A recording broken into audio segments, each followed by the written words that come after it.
Oh, maybe this is a fun intro. What do you think the demographic is of people who are listening to this podcast? Like late 20, 30-something-year-olds. Yeah, late 20, 30-something. I feel like we probably got a lot of people from my stream. If you guys don't know, I once upon a time was a world-famous Twitch streamer, Grizzly Guy Gaming on Twitch. But hey, you know what? Now I'm just Christian, the trendsetter, globetrotter, business owner, entrepreneur, as it were. So I think we probably got like a lot of dudes from there. I think we got Dan. You have like 2 friends that listen to this, right? More than that. Okay. Well, cool. Actually, I've got people who I'm acquainted with that listen to this, and then I have 2 friends. Yes. Yeah, people you're acquainted. Well, hold on. Would any of those people that you're acquainted with be upset to know that you don't think of them as friends? No, because the 2 friends that actually listen to this know who they are, and then the other people would have no reason to think that I'm even talking about them. Right. Ooh. Okay. What are their names? And address. And address. No, I mean, part of posting this podcast on some of my personal Instagram and things like that has been really interesting because people have reached out. NSFW Dan Instagram. No, I don't think that's what it is. The personal Instagram. Jesus Christ. No, it's just the one that I keep away from you two specifically. No, it's interesting that people like have reached out being like, hey, I like the MCU and your podcast is pretty fun. And it's like, cool. Hey, thanks for listening to it. And then there are some people which I post reviews of, and you've addressed comments on stream of people talking about our podcast and saying how I make tons of really great points, and that you're just a hater, and you know. So, well, the problem I don't think anybody really says that. Well, the problem is that everybody does. So at some point, you're the common denominator. The thing is, you need like the actual like dichotomy. I'm telling you, no one would listen to a podcast of just you talking about how much you love the MCU. Because that would be boring. Like, I need to be sort of the guy here jolting people awake, you know? Sure, yeah. Like, nobody says you shouldn't be part of the podcast. They just say that you're a hater. They, in fact, say that I should be a part of the podcast because all of my points have now woken them up, and they realize that, in fact, their entire life is a lie, and their sort of pedestrian taste and very vanilla pop culture is wrong and stupid. And what you're saying is they should stop listening to this podcast, because if they keep listening, they'd have to keep rewatching the MCU, which is a bad decision on their part. You know, it's funny. I was actually having a conversation with one of my friends about that last night, literally, and he has very good taste. He's a cool guy. Whenever I talk about it, and I'm like, hey, tell your cool friends about this pod, he's one of those cool guys that you would want to listen to the podcast. Sure. And he was literally like, I want to listen to the podcast to support you, but it would mean that I would have to watch Marvel movies, which I'm just not really willing to do. And I was like, that's super fair, honestly. I don't even want to do it most of the time, you know? Yeah, sure. Yeah, well, I'm there curious are people about like how many people are on my side who like don't actually really give a shit that hard about Marvel movies, but they're just here because they like just listening to people argue about it. Yeah, it's interesting because I know that I've seen both in former famous Twitch streamer Grizzly Guy Gaming's Discord saying, yeah, I don't really like the MCU, but I'm watching it to hear the opinions of Christian. And then the other side is I really like it, so I want to hear the opinions of Christian to see how wrong he is. Right. And no one ever really references Dan. I think, though, that John is good to have here. I feel like the podcast, I think it would work if it was just me. I think it would work. I think if it was just me and John, it would work. I love it. I think if it was the three of us, it also works. I think it could probably be just John, but just Dan, I don't know. It sounds a little iffy. I don't see it. No cap. I think that I'm sort of turning your fans, Dan, into your enemies, and then turning those enemies into my fans. I think that it's sort of If I wasn't here, right, then who would do this? Oh. Hey, what's up, everybody? My name's Christian, a.k.a. the man with the Riz, the W Riz man. Dub Riz, back with another exciting episode of Cape Shit. And I'm Dan, the guy who makes sure it all runs smoothly. And I'm John. Hello. And this is Cave Shit. Hey, what's up, everybody? My name's Christian. You already heard that in the intro. As I say at the start of all of these podcasts, tell your friends about this podcast and make them listen to it. Force them, if you have to, physically restrain your family this holiday season and make that, well, by the time this comes out, it's not going to be holiday season. But, you know, it doesn't need to be the holiday season. You can listen to it anytime. Yeah. Listen to it anytime. Just restrain your family and make them hear me out, you know? But also make sure that each individual person has their own phone and headphones to listen in on. Yeah. So it's not just one play. Right. It's multiple plays from multiple devices. Yeah. That'll do. Also, go review this pod. Come on. If the deal is what episode is this? This is episode what? 19. This is episode 19. Wait, really? What the fuck are you doing not giving us a 5-star review? You've made it to what the fuck is wrong with you? You've made it to 19. That's like 100 hours of this podcast. And if you're still here 19 episodes later, just go review that. Just do it. 5 stars let me or ask whatever, you. What is wrong with you? Yeah, what fucking barn were you raised in? Do you listen to podcasts outside of your own, Christian? Sort of, yeah. How many of them have you reviewed? No, I've reviewed none, but also the host of the podcast has never insulted me for not having reviewed They it. need the negative call Had to they action. done that, I absolutely would have reviewed it because of the overwhelming sense of guilt. Okay, got it. So, welcome to Guilt Shit. Welcome to Guilt Shit. Hey, you want to have a parasocial relationship with your favorite content creator, Grizzly Guy Gaming? If you put 5 stars on this podcast, we could probably drink a beer in real life. But if you don't do that, I don't think you're the kind of guy I'd be doing that with. And that's just, that goes for the ladies too, by the way.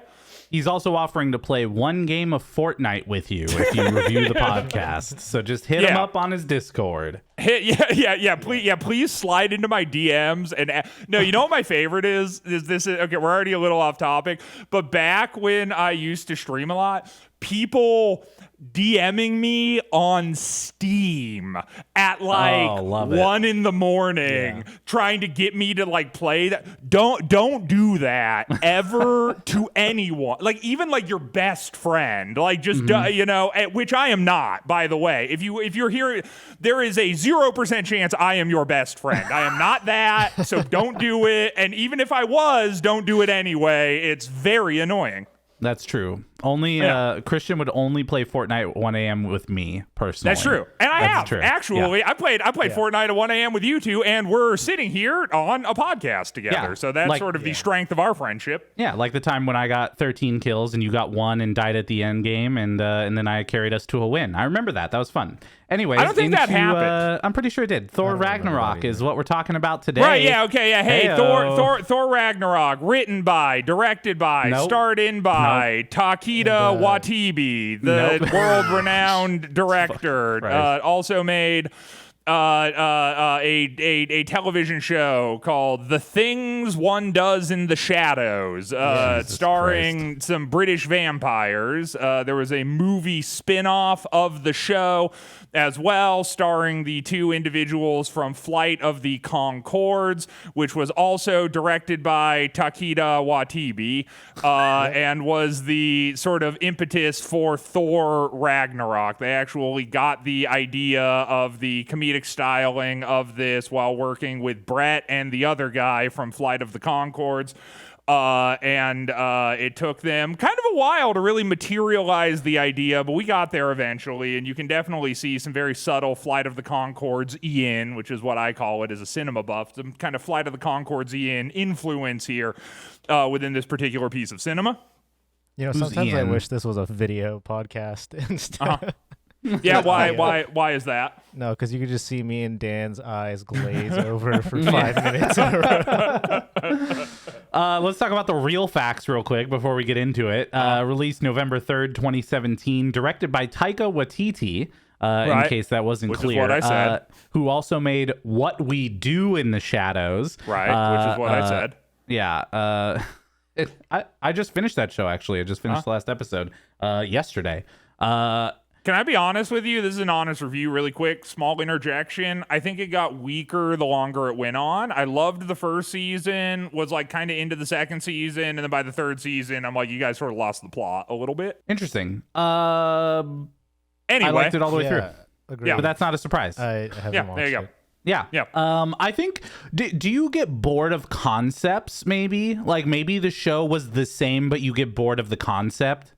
Well, see, I sort of feel like the concept was solid, but it's like such a specific thing that there's only so many things that you can do within that before you have to get like more and more and more absurd in order to actually like keep narratives going. And kind of by the end of it, it's like it's off the fucking rails crazy, which is fine because it's like vampires and shit, but also like it was just like I liked it when it felt a little more grounded, you know? Yeah. In New York City. New York City. Tucson, Arizona. Yeah. Hell yeah, dude. Great. And then this one made the most money out of all three Thor movies so far at $854 million. Wow. Only $854 million. I know. Doesn't even crack the billion mark. Unbelievable. So let's hop right into it, yeah? We catch up with Thor, who's stuck in a cage, and he's narrating his story so far. He's fought robots and aliens, and now he's been on the search for Infinity Stones, which he has found none. Okay, and I'll also say off the rip, we get the Marvel intro at the front of the movie, which is how you know it's not Sony influenced. True. Because the Marvel intro does not happen 12 minutes in. And I'm going to be shitting on this movie a lot because, frankly, I did not like it. However, I liked the transition here. I thought, actually, you know what? It's like the Marvel intro into then like the Marvel intro sort of sinking as the camera rises into the whole. I was like, hey, that's the one thing I liked in this movie visually, and we just got it out of the way right at the top, and then we sort of dove into the just kind of generically bland boredom fest that was Thor Ragnarok. What I remember, I was watching the beginning of this movie, and it just clicked back in my memory, was me watching the movie in theaters for the first time, and I remember thinking the exact same thing. Why is Thor trying to be funny like this? It's not working. Yes, dude. Yes, 100%. I was like, "What the fuck, man?" With that first like chain scene, I was like, "Oh no, is this like a comedy? Are we doing like a comedy thing now, or are we like big comedy guys?" Yeah, and, I mean, because a lot of it, the entire movie, minus the hella stuff, but even some of the hella stuff, is a comedy. Right. But then you only have a few characters where the comedy works. And Thor, who is the main character, does not work. Well, okay, because here's the deal. Thor, in my opinion, is a little bit of a... Who's the fucking Guardians of the Galaxy guy? Drax. Star-Lord? Drax, yeah, Drax. Yeah, Thor kind of works comedically. You gotta know where he's going with this. Yeah. I know where he's going with this. But right. Yeah, go ahead. But like Thor works comedically the same way that Drax works comedically, where Thor juxtaposed onto sort of the tapestry of modern civilization is very funny because he's sort of like out of place. He's a little goofy. He's kind of like bumbling. He has strange customs. He has sort of a strange way of talking.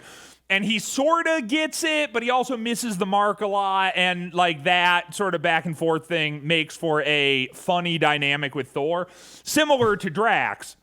But I didn't like Drax in the second Guardians of the Galaxy movie because they tried to just make him a funny guy. And it's actually the same shit with Thor in this movie, as opposed to sort of letting the comedy happen naturally based on the strange environments that Thor finds himself in. They make Thor like punchline man, like he's Mr. Charisma, cracking jokes dude throughout the entire thing, and it just, I didn't like it. Yeah. I disagree. Same. That's it. Yeah, that's going to be the entire podcast this time. I mean, it really is, because I had a ton of fun rewatching this movie. I remembered really enjoying it the first time I watched it, and I still really enjoyed it this time. In fact, I would probably say out of all the movies I've rewatched, so far in the MCU, the second time through, I maybe liked it 2% less, meaning like, I didn't get the same initial excitement and joy, maybe, 2% less than previous ones. This one here, I probably had the same amount of enjoyment from when I watched it the first time as when I watched it this time. No, dude. Okay, I thought hold it on. was I think fun. I thought the characters were fun. I thought the story was interesting. I thought that it just it was a fun experience all the way through. That's it. It was fun. All right, Christian, you go ahead first, and I'll come So, But you We can't. need But to- that's we the thing. need to- I'm not saying, by the way, that this is the best written thing I've ever heard in my life. I'm saying it's fun, right? Right. I'm not saying like this should go up for a Pulitzer Prize for writing or that it should Right. go up for the Oscar of Best Picture. yes. I'm saying that for me, it was a really fun movie that I enjoyed watching. It would all the way actually through. have been very funny if this was nominated for a Pulitzer. I'm actually taking the opposite. Had it been nominated for a Pulitzer, that would have been hilarious. Sure. But Yeah. yes, I see your point. And I think so I kind of had the same problem with this that I ended up having with Spider-Man, but worse. It was worse in this than it was in where it's like Spider-Man was like a very surface level movie.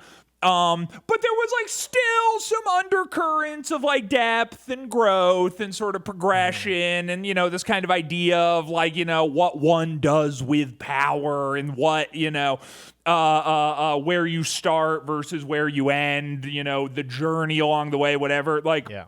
but I think this was just very surface level, and the deal is I'm not even saying that as like a knock because I actually like agree with your point, believe it or not. Like if you're just going into this movie for kind of like a fun, mindless romp with like fun quips and fun special effects and visually interesting characters, and you're not trying to think too hard about any of it, and it's just like, you like the fucking Jurassic Park guy, whatever the fuck his name is, then like, cool. Like that shit. Well, he is. I couldn't think of what his name was. I want to say Joseph Gordon-Levitt, but it's definitely not that. No, that's not even close. You mean Mario? Nope. You mean Yeah, Mario? So, but like, right, yeah, but anyway, like, Gordon-Levitt. well, I don't actually know his name. That's but, like, oh man, that's like guessing Jim Carrey. Like Right. that's how far off you were. yeah, well, anyway. Okay, go on. My point is, like, sure, yes, taken on a purely surface level, this movie is fun, and I will give you that, like, off the rip. It is a fun movie if you're just sort of sitting there and soaking it in, but if you're looking for any sort of, like, discernible depth or intrigue with the plot, character development, whatever the fuck, it's like it's just not there. Well, I it's guess that's the this question, movie's like right? a puddle, Well, that's the question, right? What was the goal of the movie? Because Right. first Thor was aggressively mediocre, right? Right. I agree It with didn't you, really yes. work. Thor: Dark World is objectively the worst movie in the MCU. No. Hulk. I think is Dark the World is worse. That's Dude, no, whatever. no. We'll go back and forth. No, I you know don't. we had this If you're gonna argument say- before. no. If you're gonna say I do. objectively, it is the Hulk. I think it Hulk is say is more. objectively the worst. I dude. think Thor: Dark World was more boring than Incredible Hulk was. Okay, that's fair. I Yes, think that- it was more that's boring true. too. Yeah. Yeah. Great. Okay. Well, then we'll leave it at that. All right. Sure. But I think we it was bo- more we boring. both get a point. Great. Perfect. Wonderful. So my point being, the first two Thors clearly didn't work to set up this character to be successful in the MCU. So Right. the options were try again for a third time with a multi-million-dollar movie production, Right. or go a different direction. Right? Now, Yes. you could say that this direction didn't work for you, but clearly the MCU needed something different. This Right. is different, I think, than any other MCU movie. Ooh, see, and based on I don't agree. Based on the way that it did, especially comparing to previous Thor movies and even other movies so far in the MCU, it did really well to expand its base to include more people to be interested in Thor. Yeah, see, so I'll agree with your point because I remember getting super burnt out. This is what, mid phase 3. I remember getting Yeah. burnt out of the MCU like somewhere in phase 2. and I just wasn't interested in watching any of it anymore until everyone was like, yo, Thor Ragnarok, actually very good. You need to go see it. So I went and saw it, and I feel like I got gaslit by everybody after I watched it, because I was like, that was all right, but everyone's like, oh my God, the best MCU movie ever. This can't be topped. And I just, like, as the time went on and people kept saying that, eventually in my mind it became true, until I rewatched this movie. And I was like, you know what? It's not actually that good to begin with. It's really like, it's like this. I think that, like, what I've kind of been noticing in the phase 3 here is, like, all of the movies have to be fucking comedy movies. Like, it's like this, and I haven't seen them all, so I don't know if it's going to, like, continue being the case, but it's just a trend that I've noticed where it's like the drama that can kind of occur in phase 1 and phase 2, like, even if it falls flat sometimes, at least they just, like, let it be dramatic. It's allowed to be dramatic. And it's like phase 3, and I think that, like, Thor Ragnarok has, like, sort of marked this, like, shift which is kind of why I was saying, like, I don't know if it is, like, a tonal shift per se, so much as it feels to me like it's, like, phase 3 becoming what it has sort of been evolving into in my mind, which is, like, goofy and over the top. It's like it's goofy, it's over the top, and it's like anytime anything dramatic happens, you need to have a joke thrown out immediately, or else there is no drama. So you know, and I don't like that personally. So I'm gonna shoot that down a little bit, because this by far is the most, well, until the next Thor comes out, this is the most like this movie that we're going to get. And then it kind of detracts and goes back to what it was at the beginning of the phase 3. Gotcha. So it's not all super comedy like this. It's just Taika Waititi's movies in the MCU that are like this. Yeah. And, you know, and better. Here's like, as long as I'm being objective too, I'll say this.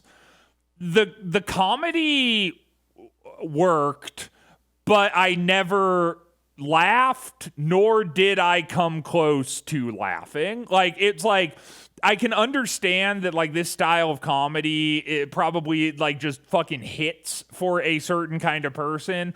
I'm not that kind of person, but I could at least appreciate the comedy for what it was when you compare it to something like Guardians of the Galaxy. Yeah. Where I thought 100%. That a lot of the comedy, like, fell super flat and just, like, wasn't funny by any discernible metric, really. Like, at least with this, I'm kind of like, even, like, you know, the chain scene where he's kind of swinging around, I understand why that's funny. Oh, dude, I hated that. It's just not funny to me. I hated that. And they also do, like, the classic rule of 3 thing where it, like, it has to happen the 3 times. It's just like, it's just generic. Like, it's just very generic stock comedy thing, you know? Well, that is the first part of this movie where Thor falls down on the chain and he's in front of Surtur for the first time, where they're talking about Ragnarok, and that Ragnarok is the fall of Asgard. But Thor his chain keeps turning as he's talking to Surtur, which it's just fun. Like, it's just fun. How do you have such a visceral reaction it's to cornball shit, dude? Yeah, exactly, it's dude. so That's corny. You know what? That's corny. Yeah. I don't know, man. I don't know what to tell you. And also, by the way, again, I didn't just to be clear, I didn't hate it, right? Like, it's like, I get it. Like, I'm not, like, angry that someone, when I understand the reason why they did these things in the movie. It's just, like, definitive. And I think that, like, really, this is sort of the heart of the podcast, in a sense. Like, a Thor Ragnarok is, like, this is, like, the beating heart of Cape shit, because this is, like, a Marvel-ass movie. Like, this movie is Marvel-y as fuck. Yep. And so it's like, it's just full of things I don't like, and then it's just full of things you do, you know? Like, and, Yeah, for sure. Like, will I say him swinging on the chain wasn't fun? No, it was fun. It's just cheesy. It's just dumb. I don't care. You know, like I don't feel anything I think for it. The opposite would have been Thor falls down, he's hanging in front of Surtur, and then they have a serious conversation for 4 minutes about Ragnarok, and then Thor escapes. Right? Yeah. Like, where's the balance, I guess, that would have been between fucking the two? cool. And the chain's like around his neck, you know, and he's like no. struggling. No. I'm only saying you just take out the swinging. Now he's just in the same location, not moving, not making any comments. Surtur just says a bunch of stuff and then he leaves.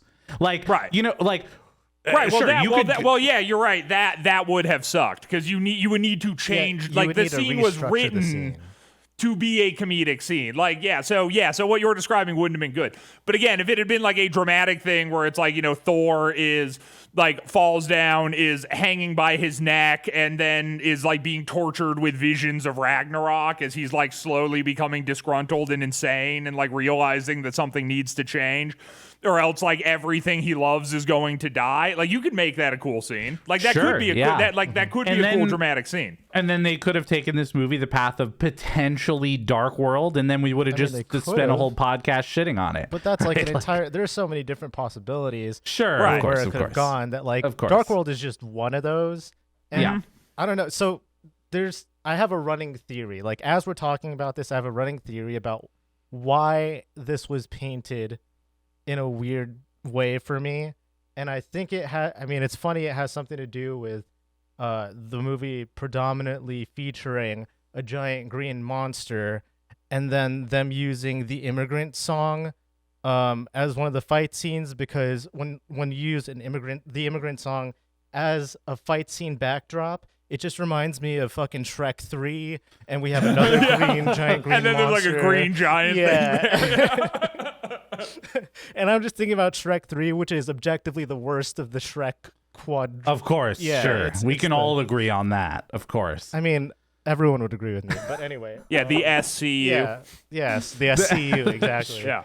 And the entire time I'm thinking about Shrek 3, and I just can't get myself to enjoy any of it. Which, by the way, speaking about the SCU, Puss in Boots is actually doing extremely well in theaters. Dude, and like getting a bunch of good ratings. I know that this has nothing to do with like the podcast at all, but I've been seeing GIFs on Twitter of like the death character from Puss in Boots.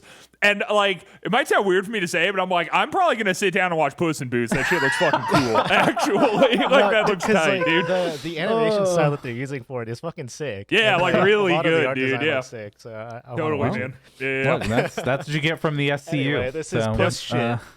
Yeah, this Puss is Shrek shit. Puss shit. Jesus Christ. Oh, all right. Well, we'll cut all that out. All right, no worries. Anyway, so this is the escape. Now, one thing I will say in this moment is that we did get a moment here where it was almost a reflection of Iron Man, where the part where he's up on the mattress, or not the mattress, the bed spring or whatever, where he's chained up and he's waiting for his Iron Man suit to come to him, and he keeps going, in just a second you're gonna get it, right? And then Thor is calling for Mjolnir, and he's like, it's gonna happen right now. And the Thor and the hammer doesn't show up, and he's like, hold on, I got the timing wrong, right? That called back to me to that Iron Man scene for a moment. I was like, I wonder if anyone else will catch that as well. Yeah, well, also, I mean, very reminiscent of Iron Man 2 in the sense, and we're getting ahead of ourselves, so we don't have to dwell on this, but when Mjolnir shatters, I'm like, that's a classic Iron Man 2 moment, because now it's like you sort of have the dude minus the iconic thing, and who's the character without his iconic gadget, you know? And then you have to explore that throughout the movie. I was thinking about that too. A Spider-Man without the Iron Man Spider-Man suit. Right, exactly. Yeah. Yep. So we've had this storyline before. Yes. Yep. Heimdall isn't answering as he's requesting to come back to Asgard through the Bifrost. He keeps calling as the dragon is chasing him out of this planet. until we see the new character Scourge, who's played by Carl Urban from The Boys, which is where I immediately recognized him from. I know, totally. I had no idea he was in this movie, but yeah, Butcher. It's so dude, Butcher is such an iconic role that I feel spoilers. no spoilers, but I will say that I think Butcher kind of fucks this actor up because he's so perfect in that role. It's very, very hard for me to see him as anything else other than Butcher now, because he's like the perfect guy to play Butcher. So I don't think I can ever watch him in anything else without immediately being taken out of it because it's not Butcher. Yeah, I mean, I wrote it's the guy from The Boys. Like, it really is.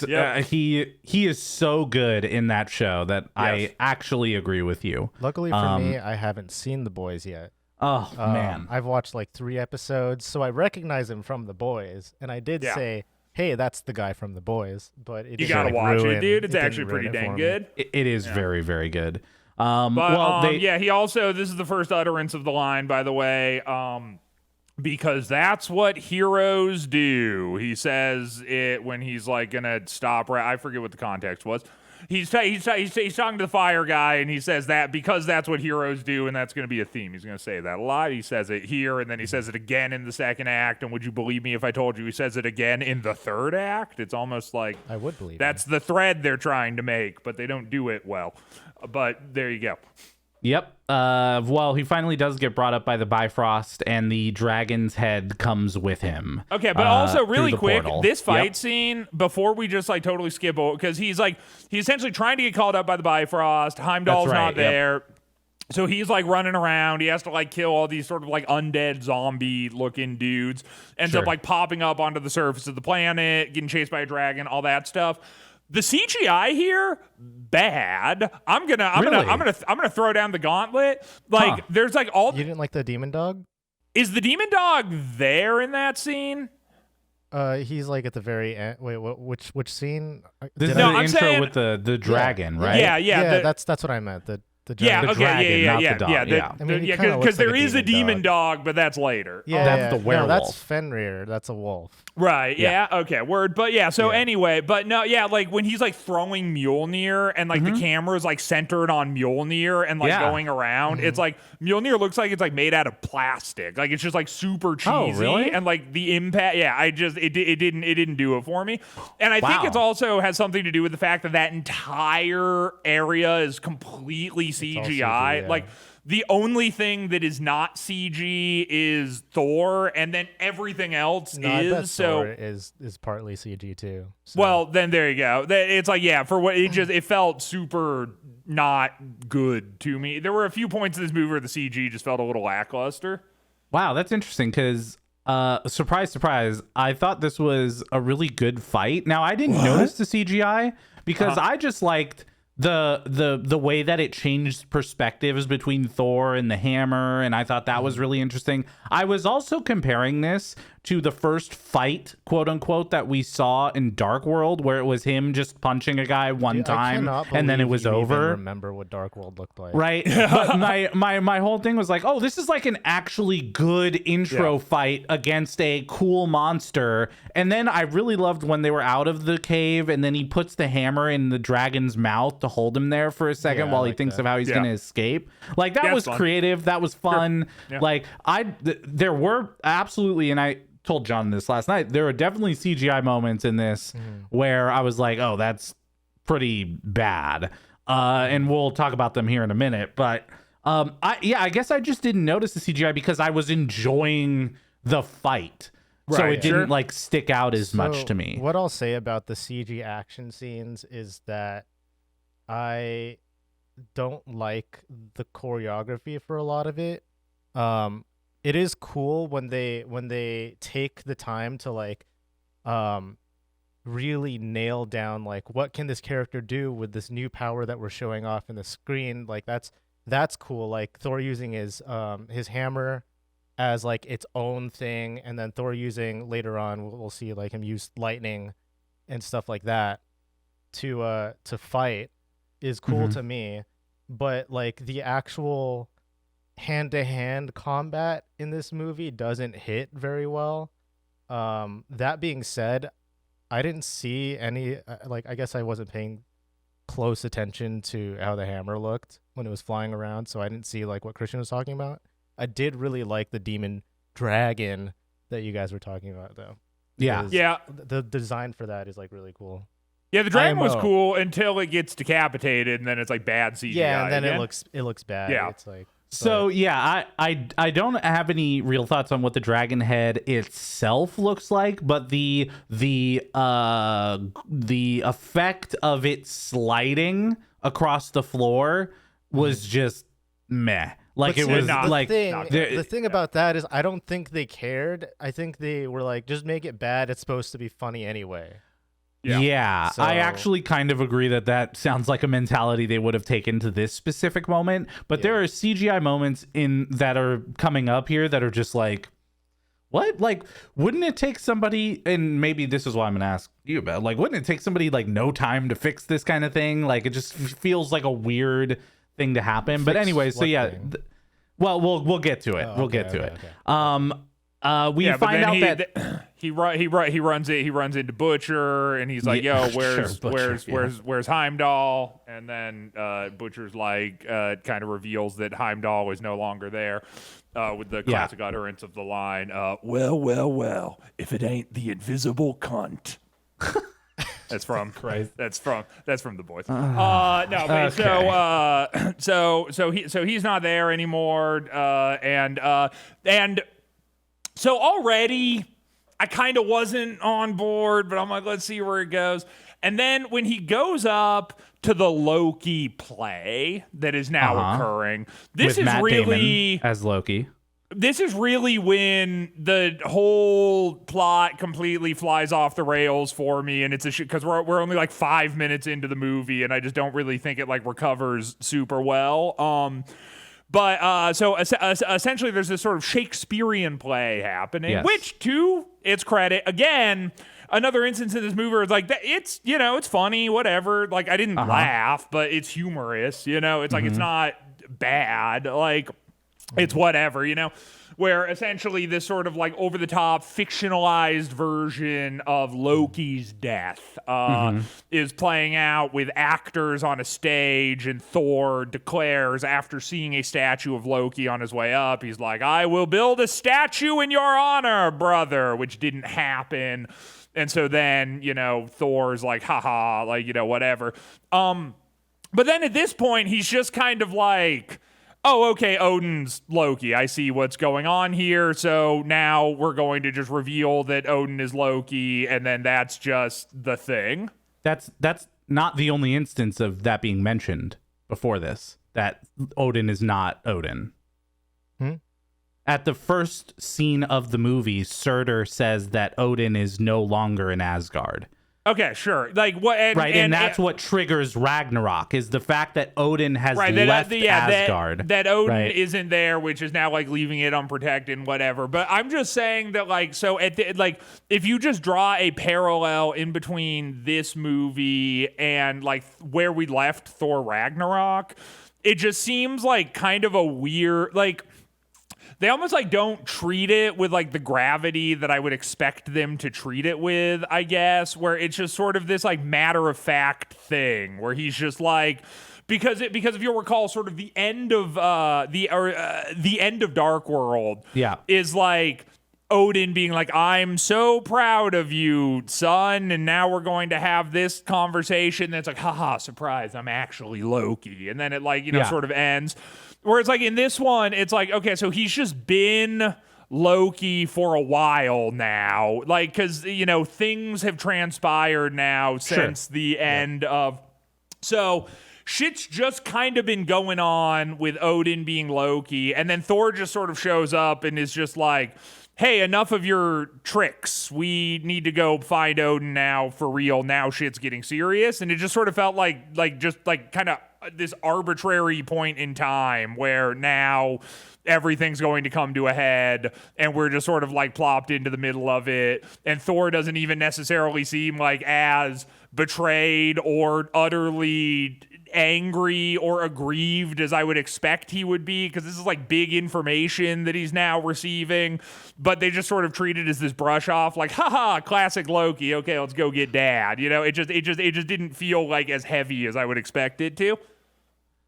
Yeah, I mean, I didn't get that at all. Like, I don't know, we're way off on opinions there, because he explains he's been looking for the Infinity Stones after he found out they exist. Right, he's been on this hunt. He found out about Ragnarok. He's going after Surtur. He finds out Odin isn't in Asgard anymore. He gets back to Asgard to find a statue of Loki. He's going to destroy Loki's head unless he changes back, right? And then he captures Loki, brings him back to Earth to find Odin. Like, that all seems like a fairly reasonable sequence of events, no? So I guess maybe what it is for me is like the Loki-Thor relationship has always just sort of bothered me a little bit throughout all of these movies, because it's like they're so fucking friendly with each other. And I guess like I'm just saying it's like because Thor got like thoroughly cucked by Loki in this scenario. Like, he looks like a fucking idiot. Like, the wool was completely pulled over his eyes. He had very deep, personal, emotional conversations with Loki masquerading as his father. Like, this is like truly sort of like an ultimate betrayal of Loki from like what we've seen so far. And again, it just to me, it just didn't feel like it was like treated with the degree of severity that I would almost expect it to be, because they just kind of like go back to being like, haha, okay, we're sort of buds again that are just kind of diametrically opposed to each other. Let's just go. And maybe that's just their relationship permanently, but it just sat weird with me. Yeah, I think where we see the difference is, again, we're like skipping around a lot, but as we get to the elevator scene towards the like third act of the movie, where they're in the elevator together and they agree on something, which is that they probably just shouldn't see each other. It's the moment where Thor gives up that establishes where their relationship is. The thing about Thor and Loki's relationship is that Thor hasn't ever really given up on Loki, right? Yes. Like, has still tried to interact with him, tried to be his brother, tried to do all this stuff, even in Dark World, right? But I think the tipping point is that Thor gives up on Loki. And in that moment in that elevator, I think you see an actual emotional response from Loki for the first time, where he realizes that that's the moment that Thor's giving up on him. And I can agree with that, but also the only reason that moment works is because we have the context of this entire movie behind it, like, and then everything up until that point. Whereas, again, this is just like fresh, like off the rip, like Loki, again, has just sort of been lied to again and made a fool of again, and like, stabbed in the back by Loki again. And then he's just kind of like, all right, let's go get dad. It just like, and then things just sort of like progress. It's like I would have expected more emotion, more anger, more something, but it was just kind of deadpan, and then it just keeps going. You want to know what I think about this? Here's my take. Yes. You might not agree with it. All right. I thought it was handled fine. A lot of this beginning of the movie is just trying to convey to the audience that this is not where we're picking up from, like, and from the last movie, but we are going a completely different direction, and you're just gonna have to be okay with that, because they understood that like the first two Thor movies didn't work at all. Sure. And they were just like, in my mind, they were just like, we're gonna go somewhere else, just go along with this journey, and it'll be all right. And so, and I think if you look at it, I think if you look at it through that lens, I agree with you, and I can live with that. I think that maybe the thing that like sticks with me is just that like it wasn't handled how it would have been handled in any other like sense that we've seen Thor and Loki interact. It just felt like sort of like a departure from, like, because before, whenever things have happened, there's sort of been this like degree of emotion or pain behind it, and this time it just wasn't treated like how the characters have been established to interact to me. But they're trying to go in a different direction, so it just has to be handled differently. Like, sure, I can live with it. I don't like it. I'll throw out one last comment, and then we'll move on. My last comment would be that also Thor at this moment is being pushed forward by the fact that he knows Asgard is going through Ragnarok, right? Sure. So there isn't a ton of time for him to. Yeah, there's also way more important things, and also he just takes him. Like, he doesn't wait for Loki. He's like, "You're coming, and we're gonna go find him right now." Like, that's it. And so his only goal is not to deal with his relationship with Loki, but it's to figure out what Ragnarok is and how he's gonna stop it. Right. So, anyways, also, we would be remiss to not mention the fantastic portrayal of actor Loki by Matt Damon and actor Thor by Luke Hemsworth, the other Hemsworth brother. Yeah. And they should those Hemsworth boys. Win Pulitzer Prizes for those. But and then the Jurassic Park guy playing Odin. Jurassic Park guy, yeah. Yeah, of course. Which that's what I wrote because I don't know his name either. I didn't write Joseph Gordon-Levitt though. I wrote Jurassic Park guy.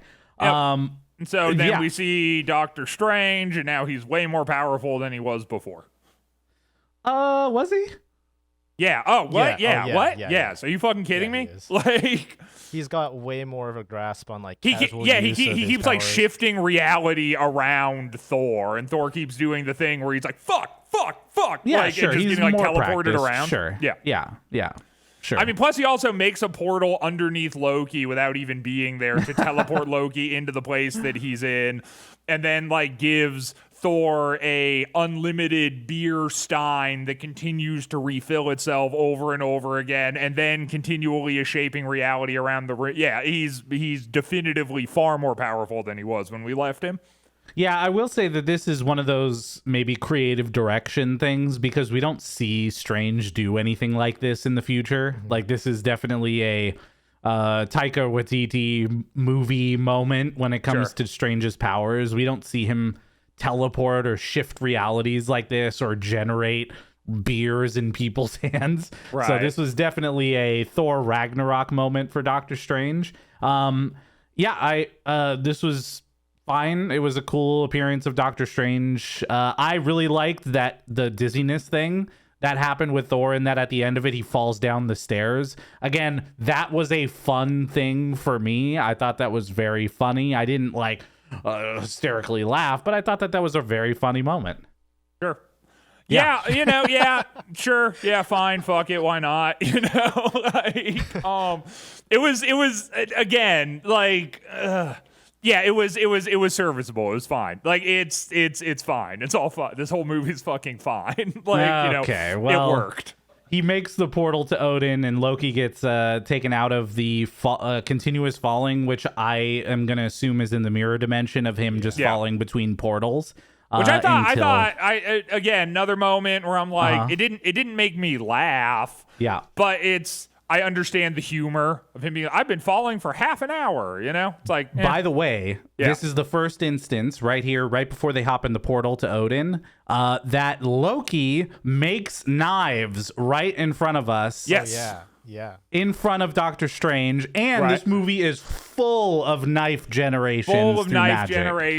And he didn't even need his utility belt to do it. How did he do it without that thing? I know. He's been unable to in the past. Yep.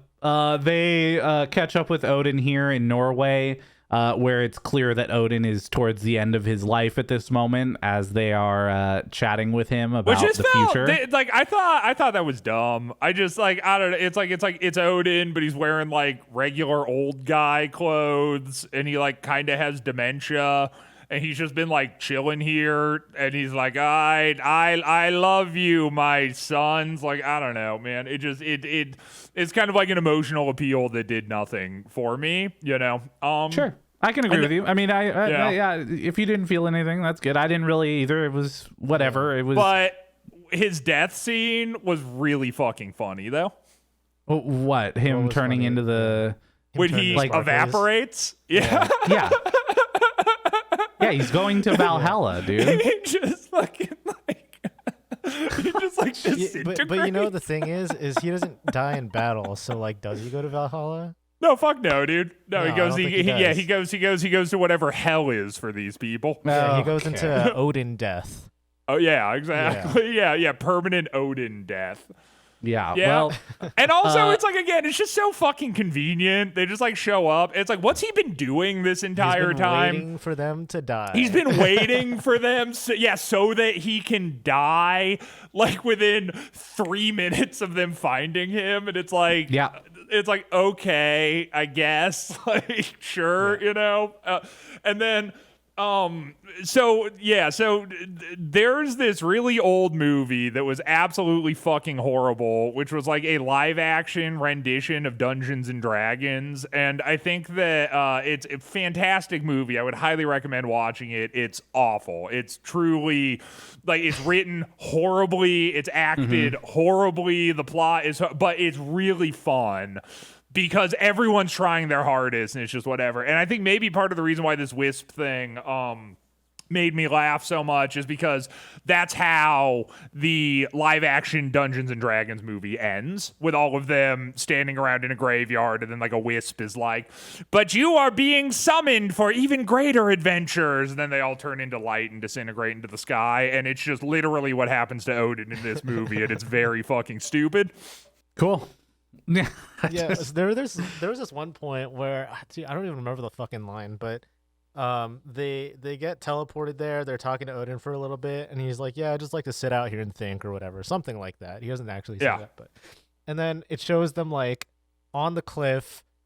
All three of them are their backs are towards the camera, and like they're covering the entire view, so you can't fucking see the view that they're talking about.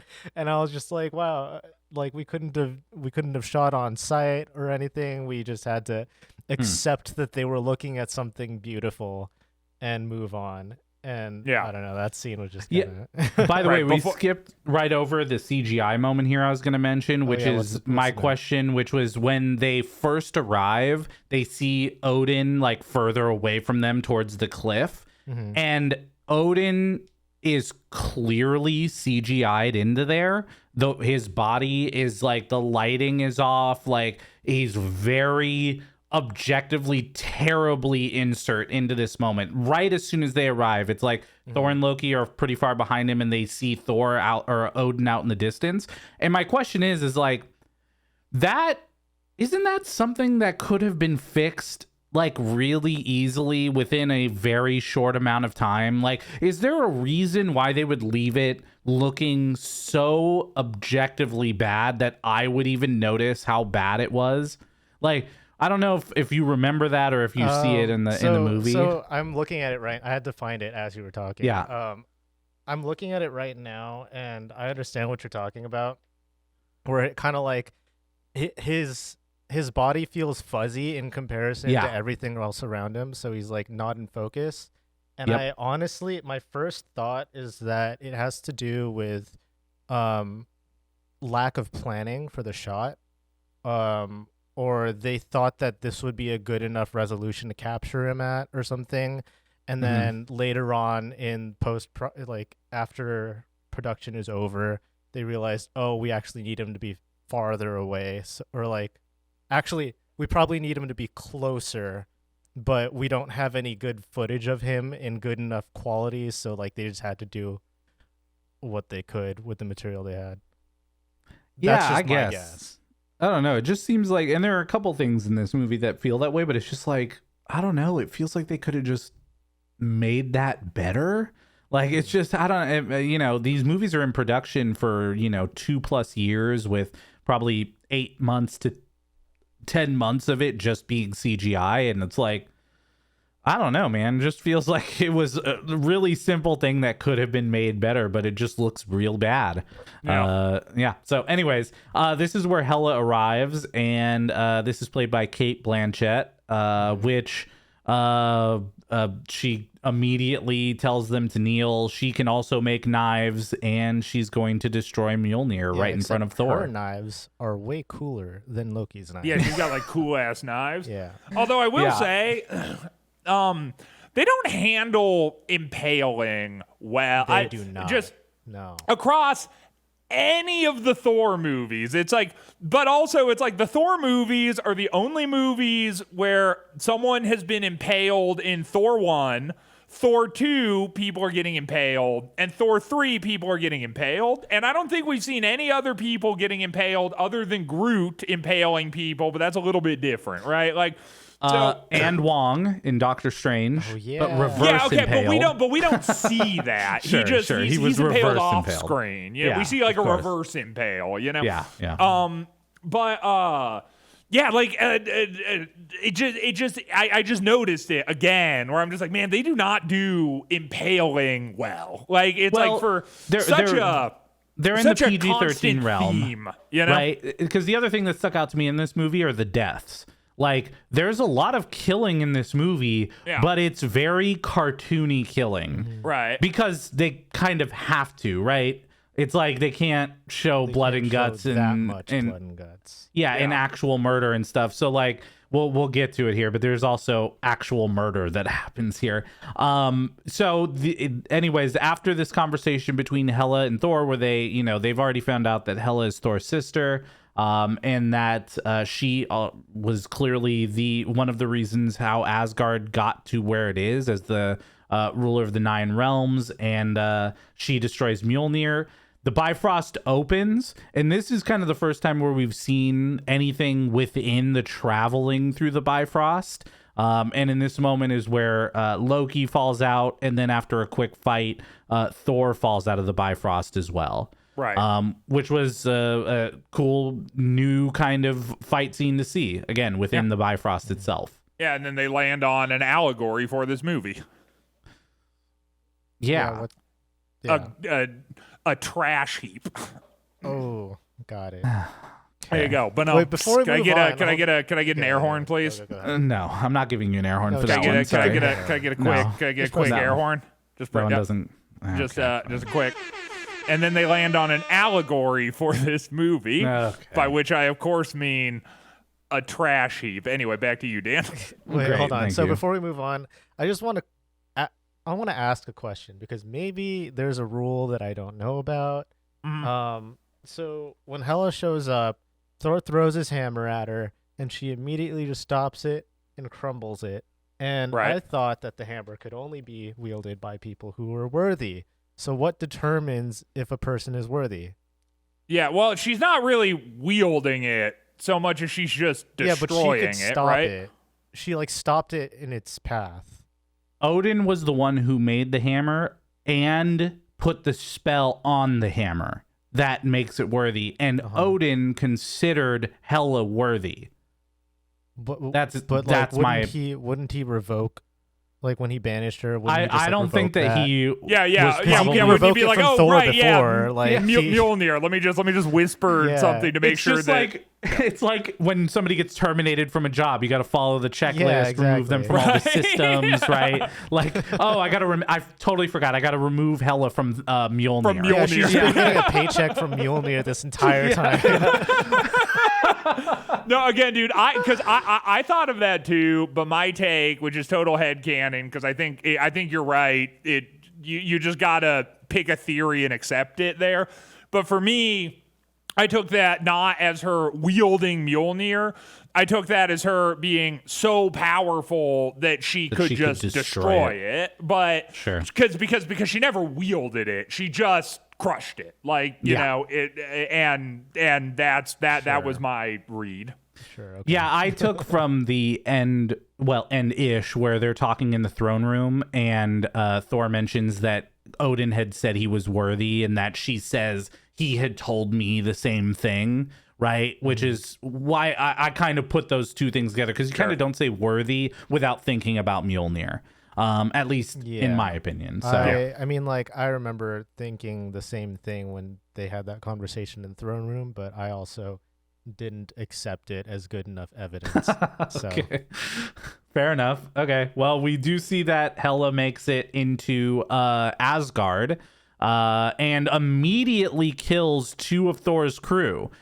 Which, by the way, even after these 2 movies and knowing the MCU, I don't remember their names, oh well, I guess. But that was played by, what's his name? The guy at Levi, Zachary Levi.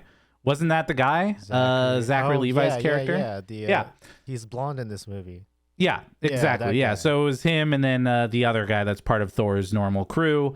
And both of them just immediately get killed. Scourge immediately kneels, not even a question, immediately kneels and then follows Hela into Asgard.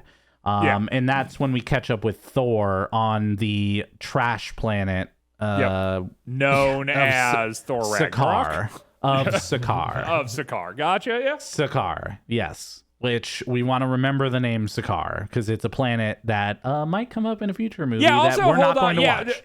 As they were talking about Sakaar, I was like, Sakaar has come up before, but I can't remember why.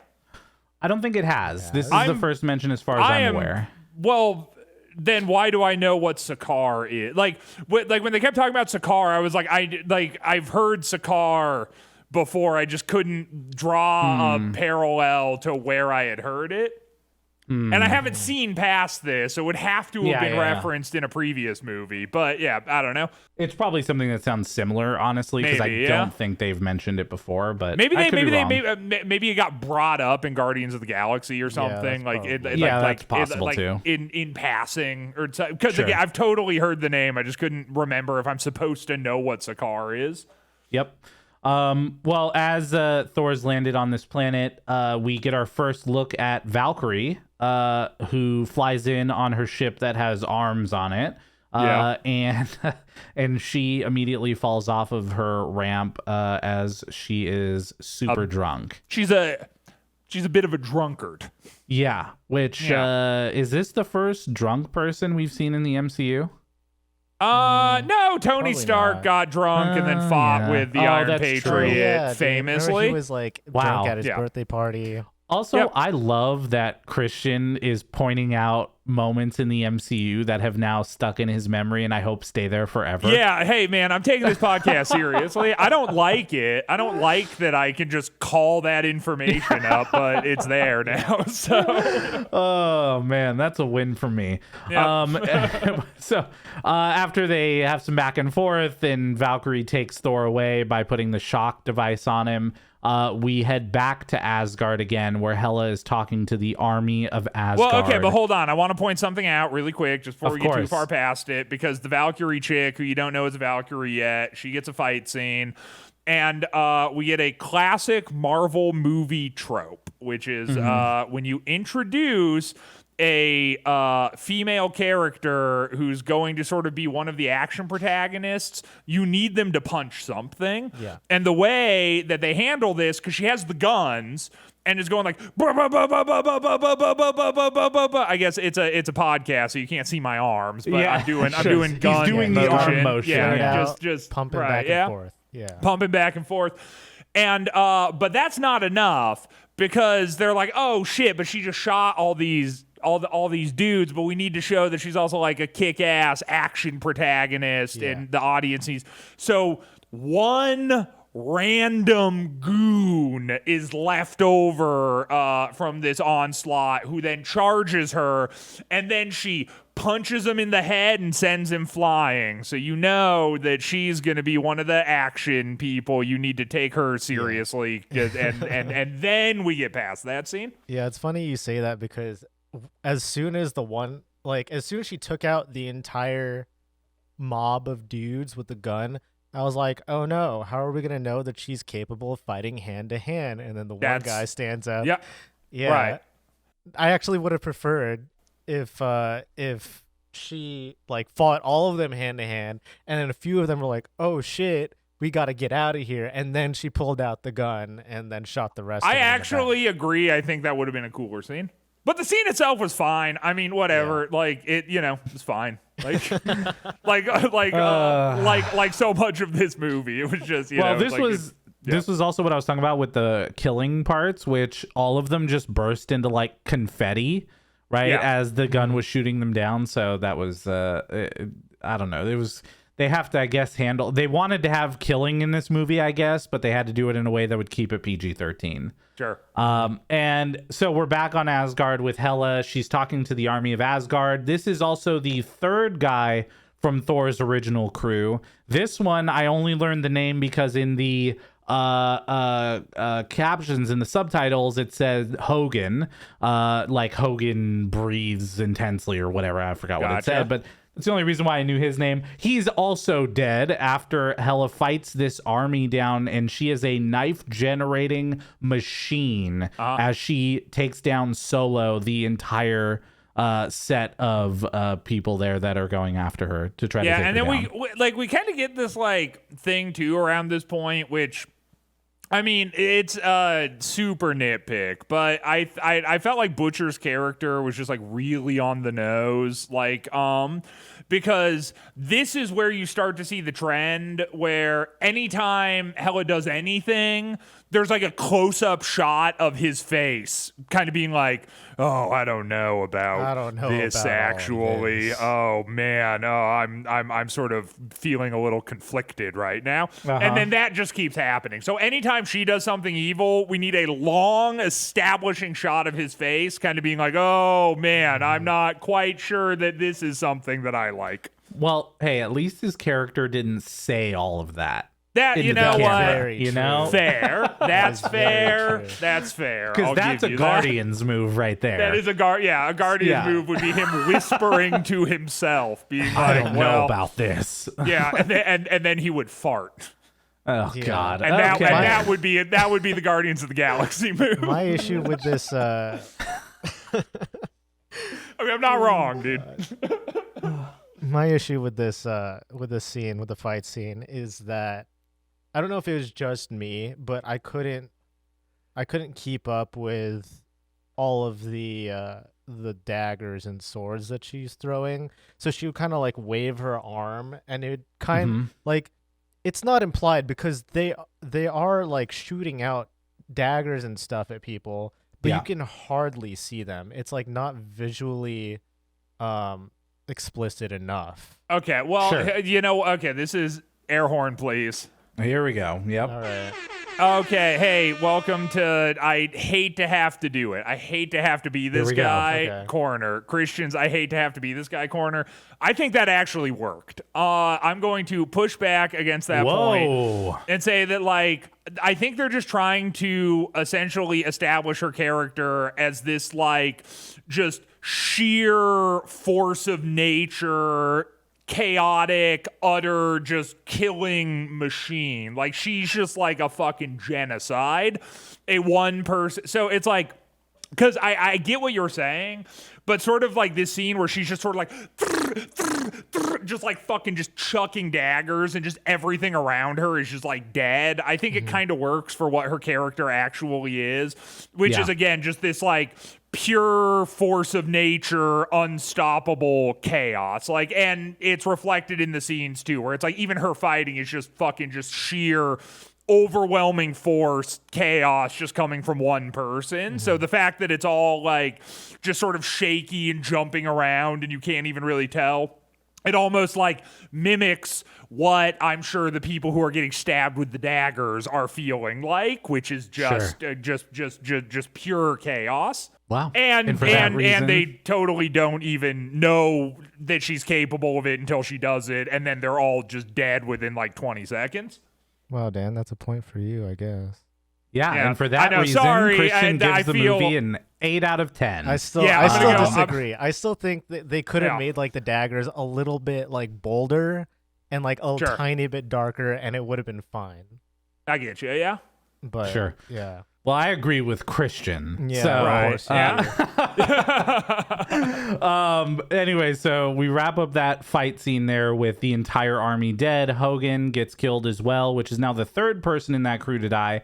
And right before we leave Asgard, we see a shadowy figure going and taking the sword out of the Bifrost. Right. Who could it be? I wonder who it could be. I don't know. Idris Elba. I know, like, my thing is, like, why don't they just show him? Like, it's not going to be anyone other than Heimdall. Like, it's very like, is there anyone in the movie theater who's like, oh, I wonder who that guy could have been? Like, I thought it was Tony Stark, personally. But... Yeah, I thought it was actor Loki, played by Matt Damon. Matt Damon, yeah. Ooh, that would have been a twist, dude. Yeah. But no, yeah, I'm saying it's so obviously Heimdall. So it's this weird thing where it's this shadowy figure. It's like, just show it. Like, what the fuck? Because then they don't even hold on to the reveal for that long. It's like, 10 minutes later, it's just like, hey, it was me, Heimdall. I took it. So it's like, why did you have to shroud it in mystery in the first place? Sure. I also think maybe that we're going to see Heimdall for the first time in this movie, and it's going to be a 4-second clip of him stealing a sword. Maybe it's a better reveal if we see him when he's fighting off the army of the dead to help Asgardians escape. I also think it's a better intro for him if we see him in that kind of setting for the first time. It's a cloaked figure climbing up the thing, he puts his hand on the sword, turns towards the camera, and you get a split second of his face. And then he winks. He winks. And then he says, "It was me, Idris Elba, the entire time." And then in the corner we see a desk with Jim Halpert at it, and he winks to the camera and shrugs. All right, and then he shrugs.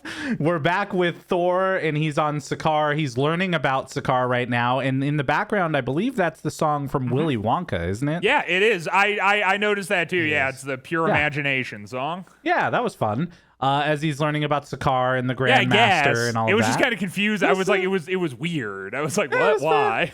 Because we're going to find out why. It's because the person who set all that up in this entire planet kind of Wonka-esque is Jeff Goldblum. Oh, Joseph Gordon-Levitt. Yeah, well, that's not, phonetically, that's not that off.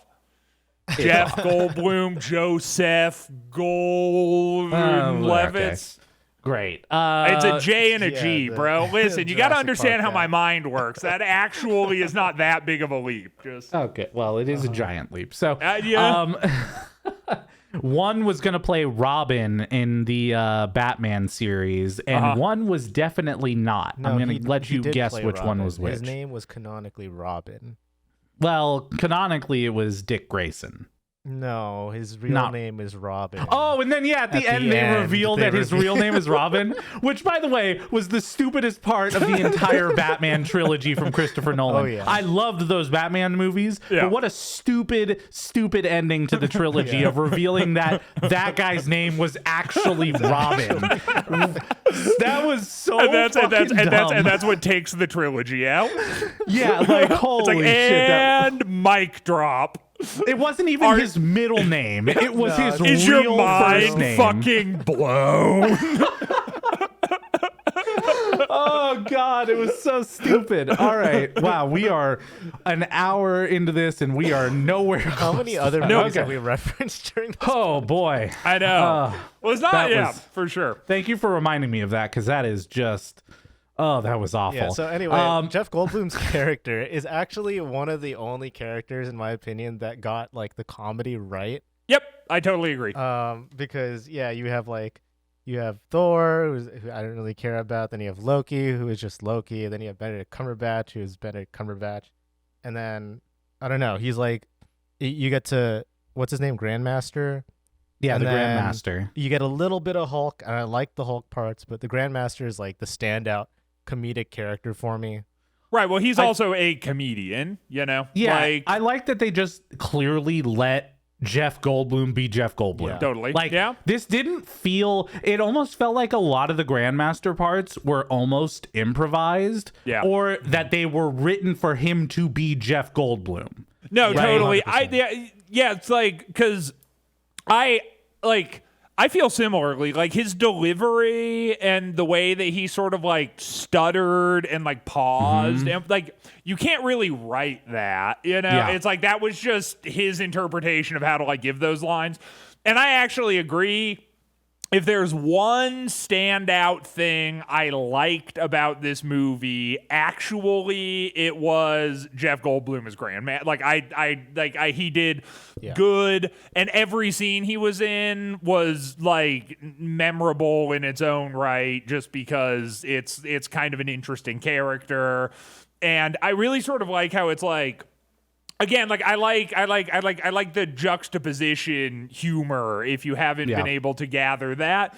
And it's this sort of deadpan, almost kind of like sweet in a weird way, like because his henchman like keeps trying to like do heinous, insane shit. Yeah. He was being like, no, it's fine. Yeah. But also he's like slaving people and like forcing them he to doesn't fight like to the the S word. It is like the most heinously evil fucking. But he's just sort of like carefree and kind of goofy and like again sort of sweet. Like it's fun. It was a fun character. Yeah. I liked that character. Yeah, this was a perfect casting for Yeah, Grandmaster. I agree. It really was. So this is where we find out that that the scavengers bring champions, people who are going to fight his champion, which we don't know who that is just yet. He calls them Sparkles because he makes sparkles with his fingertips. Right. And I, again, in this moment here where that kind of improvised feel happens, as Valkyrie gets paid and goes to leave, she like runs her hand across Grandmaster's face, and we get a little like Jeff Goldblum moment of him like touching his face and you know, like smiling, right? It didn't feel like that was all written. And maybe it was, and if it was, that's even better for the writing capabilities of that staff, but it didn't feel that way. So I really liked all of that. It felt I feel like the it real had to be people. improvised because the writing in this movie kind of sucked. Unless it's like Jeff Goldblum doing stuff. So it's like Sure. it would be really weird to me that there would be this like room full of writers that like couldn't make scenes I cared about, but were just really good at writing for Jeff Goldblum. You know, like I gotta imagine it's probably Jeff Goldblum. Yeah. Like that's probably the reason he gets paid so much fucking money is because he just brings that to your movie if you hire him. Yep. And so now we are in the circle that's not really a circle, but it's a circle. And we meet Korg and Meek for the first time, which, by the way, Korg is played by Taika Waititi. He is the one who plays Korg. Yeah. And this is not the last time we'll see Korg in the MCU, by the way. Now, also, I thought it was, and this is a nitpick. This doesn't matter, but I did think it was strange that there's like a rock, paper, scissors reference coming out of Korg. Because I'm like, is rock, paper, scissors like a ubiquitous thing across all corners of the galaxy? Like, how the fuck do you know what that is? That's not just an Earth thing. That's an everywhere thing. Humans are all over the galaxy at this point, right? So... Yeah, but not like Earth humans, you know? Like, I mean, so, and I guess, like, maybe, you know, customs have spread or what. It just struck me as odd that it's like this random pop culture reference coming out of this alien. I'm like, how the fuck would you know, dude? Like, yeah, I mean, the canon kind of crumbles during this show, and it's like, you kind of have to get over it. Yeah, and that's why, again, tiny nitpick, because like it didn't ruin anything past what the movie already ruined. So it's not like I was like on board until that happened. You know, I already wasn't really on board. But it was just strange to me. I was like, what the fuck? Sure. How do you know? Well, yeah, this is where it kind of just sets up the fact that everyone who fights the champion dies. And Doug over there, Doug's dead. Doug fought the champion and didn't survive. And so we head back to Asgard now with Hela and Scourge. So stupid, dude. When there's like a mural on the ceiling that's like nice. And then she's like, but let me show you the real history of Asgard. And then she destroys the nice mural. And then there's an evil mural underneath it. It's like so fucking stupid. I mean, I have no opinion one way or the other. I don't think it was so spectacular. I don't think it was that stupid. I think it's pretty dumb, dude. It was a very aggressive way to show the idea of things being covered up. Yeah. It was a very literal take on covering something up. Very aggressive. Like, I think what could have potentially worked better in this moment is if there was some type of magic that was used to transform it, like it was actually covered up, not like physically another rock was placed on top of it that they painted on.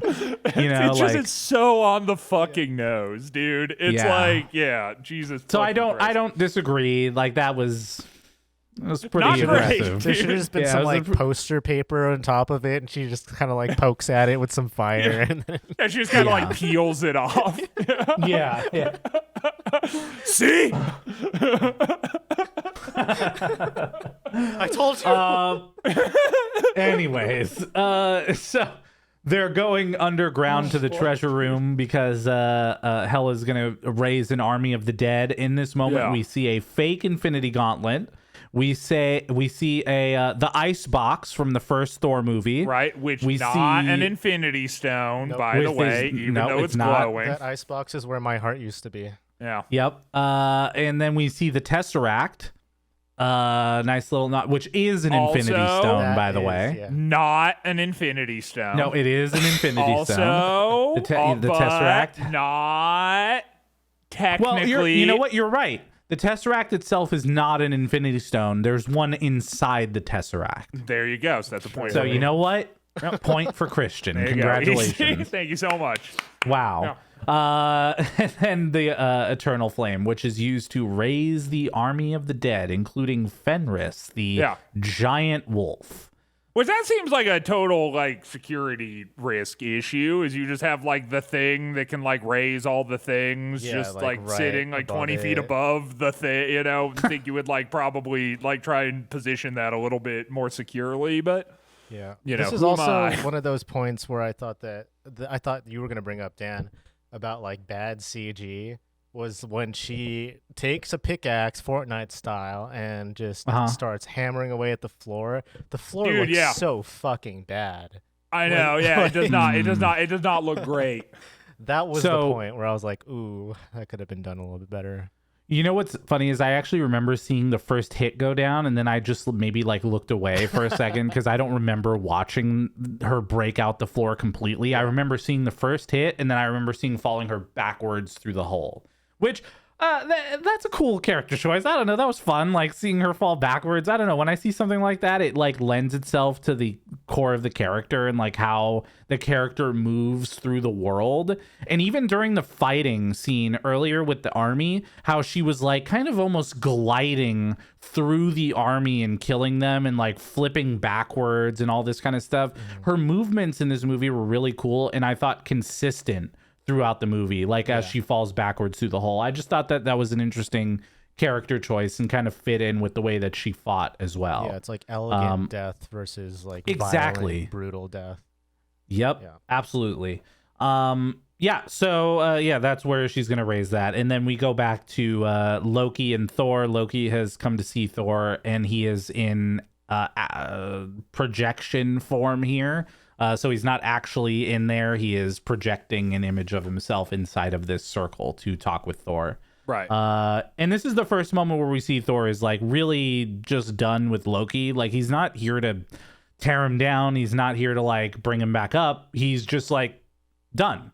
There's nothing. There's no response that he's going to get from him. Yeah. He's just been so Loki for so long now. It's just like there's no more fight left in him, especially now that Odin's dead. And I think that he's linking Odin's death to Loki placing him on Earth for so long and just leaving him there. And so that was kind of interesting to see that play out. And this is where this is where we see Thor get to pick out his equipment for the fight. And Thor and Korg talk about Mjolnir, and that Korg makes this point that it seems like losing Mjolnir was like losing a loved one. And this is kind of the first time where we get this reference of like the hammer that Thor wields is almost a part of his being. And this plays out in Love and Thunder, the next Thor movie. Love and Thunder. A lot. It just fucking ruined the movie. But yeah, well, I think what this shows more so towards Infinity War, which we get the note at the end that Thor will be back in Infinity War, is that in Infinity War and in Endgame, we kind of realize that the hammer that Thor wields, whether it's Mjolnir or not, is a part of his being, but we find out in this movie doesn't control his powers, right? So it's just kind of a part of Thor that kind of has to exist. And we'll see how that plays out in the future. But we also find out that Valkyrie is Asgardian and was... Now, this is...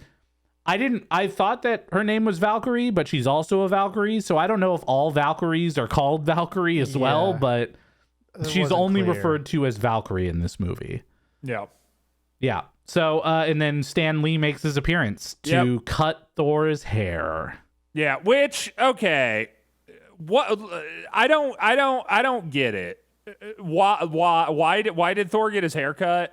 Like, I feel like it's like a moment that's supposed to symbolize something even greater, but I don't think it is. I think it's literally that the Grandmaster controls every function of how his shows are put on. Yeah. And that he deems that he wants to make Thor look more like a warrior in this moment. That's why they paint the thing on his face. That's why they cut his hair. That's why they give him this special equipment that has like a certain theme to it. Like everything about this champion fight is owned and manipulated by the Grandmaster. Okay. Okay. Another answer is that CG hair sucks. And when sure. you just have That's to fair. Cut the hair off to make it easier.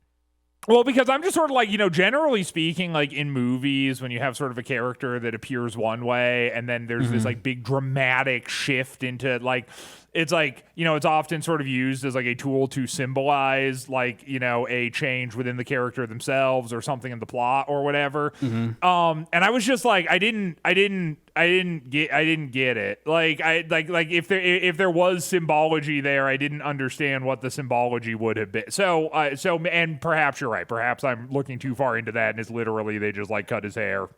I think it's possible, by the way, that they did mean for it to be that, but they failed. Yeah, it is possible that they, but if they did, they failed because I also didn't gain any larger context from that either. Sure. Yeah. All right. Anyway. Yeah. So moving on. Moving on to the actual fight.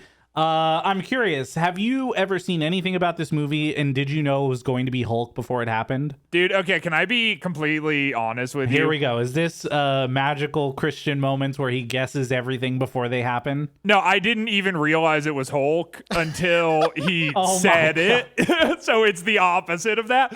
I was just like, oh, he's fighting like an orc. It's like a weird space orc. There's like an orc thing. And then he was like, wait, I actually know this guy. I was like, oh, like he knows this like strange space orc from his like traversals in the Nine Realms, or well, because he's like wearing armor and shit. Like he looks like a fucking thrall like from World of Warcraft. Like, because you've never seen Hulk like all gussied up like that before. So I'm like, no fucking clue. And then he's like, oh, I know this guy from work. And then again, I'm like, oh, he's perhaps like, what, like a strange eclectic Nine Realms character. And then eventually he's like Hulk. And I was like, oh, but then it begs the question, like, how the fuck did Hulk end up there? Like, we don't really get our answer for that. We do absolutely get the answer. 100%. Then I must have missed it because I was really confused the entire time as to how Hulk ended up there. It's the same way that Thor and Loki got there. So as you saw Sakaar getting knocked out of the Bifrost? No. When you knock out of the Bifrost, you're put into random parts of space. Right, but that's how Thor and Loki got there. Yeah. Yes, but if you saw the atmosphere of Sakaar, what it was a bunch of wormholes that were dumping trash onto the planet from different parts of the universe. And so the idea was that when Thor and Loki got kicked out of the Bifrost, they fell through one of those portals. Right. And the idea of the Quinjet is that Hulk wasn't maneuvering the Quinjet through worlds and landing on different Earths and going exploring. Yeah. He took that thing off until it didn't go anymore and fell through one of the portals, landing in the trash heap. But he was on Earth, right? Like, yeah, he was on Earth at the end of the last movie that he was in, and he left Earth, right? Because he didn't feel like he should be there anymore, that he was causing more destruction than not. That's when we got the scene of Black Widow. Because I remembered him crashing into the ocean, but I realized but the crashing into the ocean was Captain America. Captain America crashes into the ocean. He went that made because I was like how the fuck did we get from his ship falling into the ocean to the ship being crashed on this planet? But you're right, I totally forgot that the whole thing is him exiting. Okay. I'm back on the same page. Perfect. I just and didn't that just remember brought your that rating detail. up a whole point value, right? Yeah, 100. Yeah, 10 out of 10. Love this movie. Perfect. Love it. So by the way, quick little note there. The this is a friend from work line was a line that was given to them when a Make-A-Wish kid was visiting the set as his Make-A-Wish, and this kid said this line to them and they added it to the movie. Oh, that's heartwarming. It is heartwarming, yes. And I knew, Christian, I'm just waiting to hear your thoughts because I know how much you love kind of heartwarming stories like this. So please, and remember, we're recording. Right. Yeah, of course. You know what? Good for that child. I hope they're still alive. It's a great. What? Jeez. What? I hope they're what? Oh, okay. I'm sorry. No, do you hope they're not still alive, Dan? Okay. That's fucked up, dude. Yeah, it is fucked up. Dude. Yeah, come on, man. And cut. Okay. So yeah. You know what? Good for him. I hope he beat it. I can't. Okay. So now that you realize that this is actually Hulk, then maybe other parts of this scene start to make sense, which is, first off, the work line. Second is Loki's reaction to seeing Hulk. Right, yeah. All of course. Like, as soon as I realized it was Hulk, the entire thing made sense. I'm just saying that, like, we've never seen Hulk like that before, you know? Of course. And I forgot he shot himself into space. I thought he had crashed in the ocean, so I was like not expecting to see him there. Yeah. And there's all these kooky aliens everywhere. Like it would be one thing if it was Earth and there's this big green thing. I'd be like, oh, that's odd. But I'm like, I don't like they're on some crazy planet with crazy aliens. Like it could just be a wacky space orc. Sure. Well, it wasn't a wacky. But it wasn't a wacky space orc. It was in fact the Hulk. Yep. So Loki responds he's got to get off this planet, and then he's pulled back. In the fight, I thought was pretty good. Like the impact of the fight and how strong each individual was. I thought it was cool to see them like go toe to toe because they are two of the strongest Avengers. So I thought it was a pretty cool fight as they go through this here. And Thor tries the Black Widow thing on him to try to get him to turn back into Banner. Yeah. Right. Which clearly doesn't work coming from Thor. Right. And then Hulk. So, by the way, before we get too far into the Hulk stuff, one thing I did want to mention is a little bit of a backstory on Hulk because I have a feeling this is going to pop up, which is... essentially, Taika Waititi's idea here for Hulk is that Hulk ages while in Hulk form, right? And that the idea is in the earlier movies, he says almost no words, right? He says like Hulk smash and that's about it. Right. And as we get into this movie, we find out that he's been in Hulk form for about 2 years. Yes. And essentially what the idea behind Hulk is as he's been in Hulk form, he's aged and grown more and learned more about speaking and being his own individual person outside of Banner. Right. Mm-hmm. So just to kind of set up why we see more dialogue from Hulk in this movie. I mean, okay, but I think it still sucked. Personally, like I can accept that explanation, but it's weird that I have to hear this like third party meta commentary from the director that was never explained in the movie at all in order to it's only for someone like you. That's the thing. Nobody was like, most people were not questioning that, by the way, but why wouldn't you though? Like it's so different. Like he acts differently. His character is like, just different. And the thing is, all of that I could accept. Yeah. If not for the fact that like Thor doesn't seem phased by it, which was the thing that made it weird. Like if Thor had sort of been like, oh, hey, you're talkative these days, or just some fucking thing to show that he's like, wait, what the fuck? Like I would have been like, okay. He kind of did, by the way. A quick line when he sees Hulk in the hot tub, he goes, whoa, a Hulk in a hot tub, right? Like something that he would not have normally seen from the regular Hulk. Yeah, but that just sort of feels like a comedy line, like, and then he sees Hulk's giant dick, and then he's like, it's a giant Hulk dick. It's like we don't know that it's a giant dick. We don't know. Yeah, that's true. We just know it's shocking, so it's either really big or like just a normal, which would probably be even more shocking, honestly. Oh man, this is terrible. It's not even green; it's just flesh. Okay. Oh no. Oh boy. Man. All right. Well, through this scene, we also see Thor for the first time utilizing thunder without the hammer when he sees Odin in this kind of quick, like, not flashback, but what do you call it? Vision sequence of Odin. They use that so much, and it's so fucking cheesy every time. I think they did it twice, didn't they? I think three. Was it three? I think okay, twice. All right. Well, both times then. I'm kind of like okay. it's not like it's like like the camera just like moving through the field with him there. It's like I don't know, just silly, just goofy. Yep, and this is for right. And him just wearing regular old man clothes, I also thought was goofy. Like what the fuck, dude? I mean, he's Anthony Hopkins is getting old. Like I don't know how much he's gonna be able to put on this old suit anymore. But anyways, also, Grandmaster. there is the moment too. I just want to say during the Hulk fight before we get too far past it, where he does the Loki thing, but to Thor. Yeah, and then Loki's like, "See how it feels," and I personally stood up and clapped at that moment. I know you did. That was a pretty fun throwback to a movie. Maybe you've heard of it. It's called The Avengers. You should watch okay, well, it was fun, so I'm glad that you agree that was fun because it was fun. Pretty fun. And then visions of his dead dad bring out the lightning. And that was also fun. That was also fun. That was pretty fun. And then Grandmaster realizes that this match is maybe not going the way that he had hoped, so he cheats and knocks out Thor with the remote before Hulk does a giant Hulk smash jump right into his face. Gives him the people's elbow. Yeah. Anyways, we're back with Scourge and Hela now, and Scourge wants a chance to prove himself, so Hela makes him her executioner. Right. And one thing I'll mention at this moment, he's this conflicted.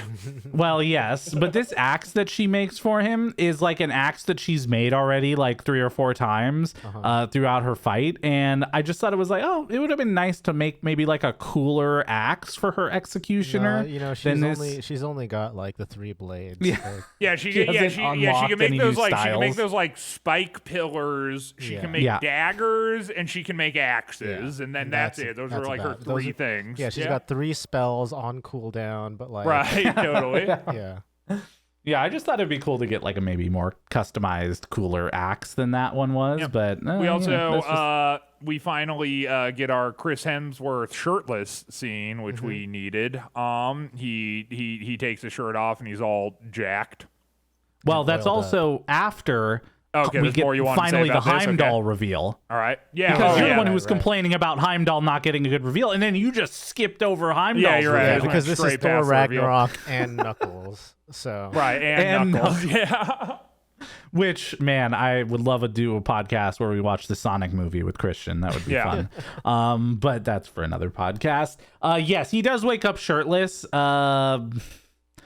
Cool, I guess. I don't know. It seems like the shirtless scenes in this and Guardians 2. I don't know that we get a bunch more shirtless scenes in the future of the MCU, and I also don't think they care as much about this kind of physique moving forward. This is the deal, dude. I like Captain America, Chris Evans. Yeah. I want him shirtless. I don't give a fuck about any of these other people. Every time this Captain America movie, we get a nice shirtless Chris Evans. I'm like, hey, great physique, dude. I'm into that. But like all these other motherfuckers, just not doing it for me. I don't really care. So I have to agree with that.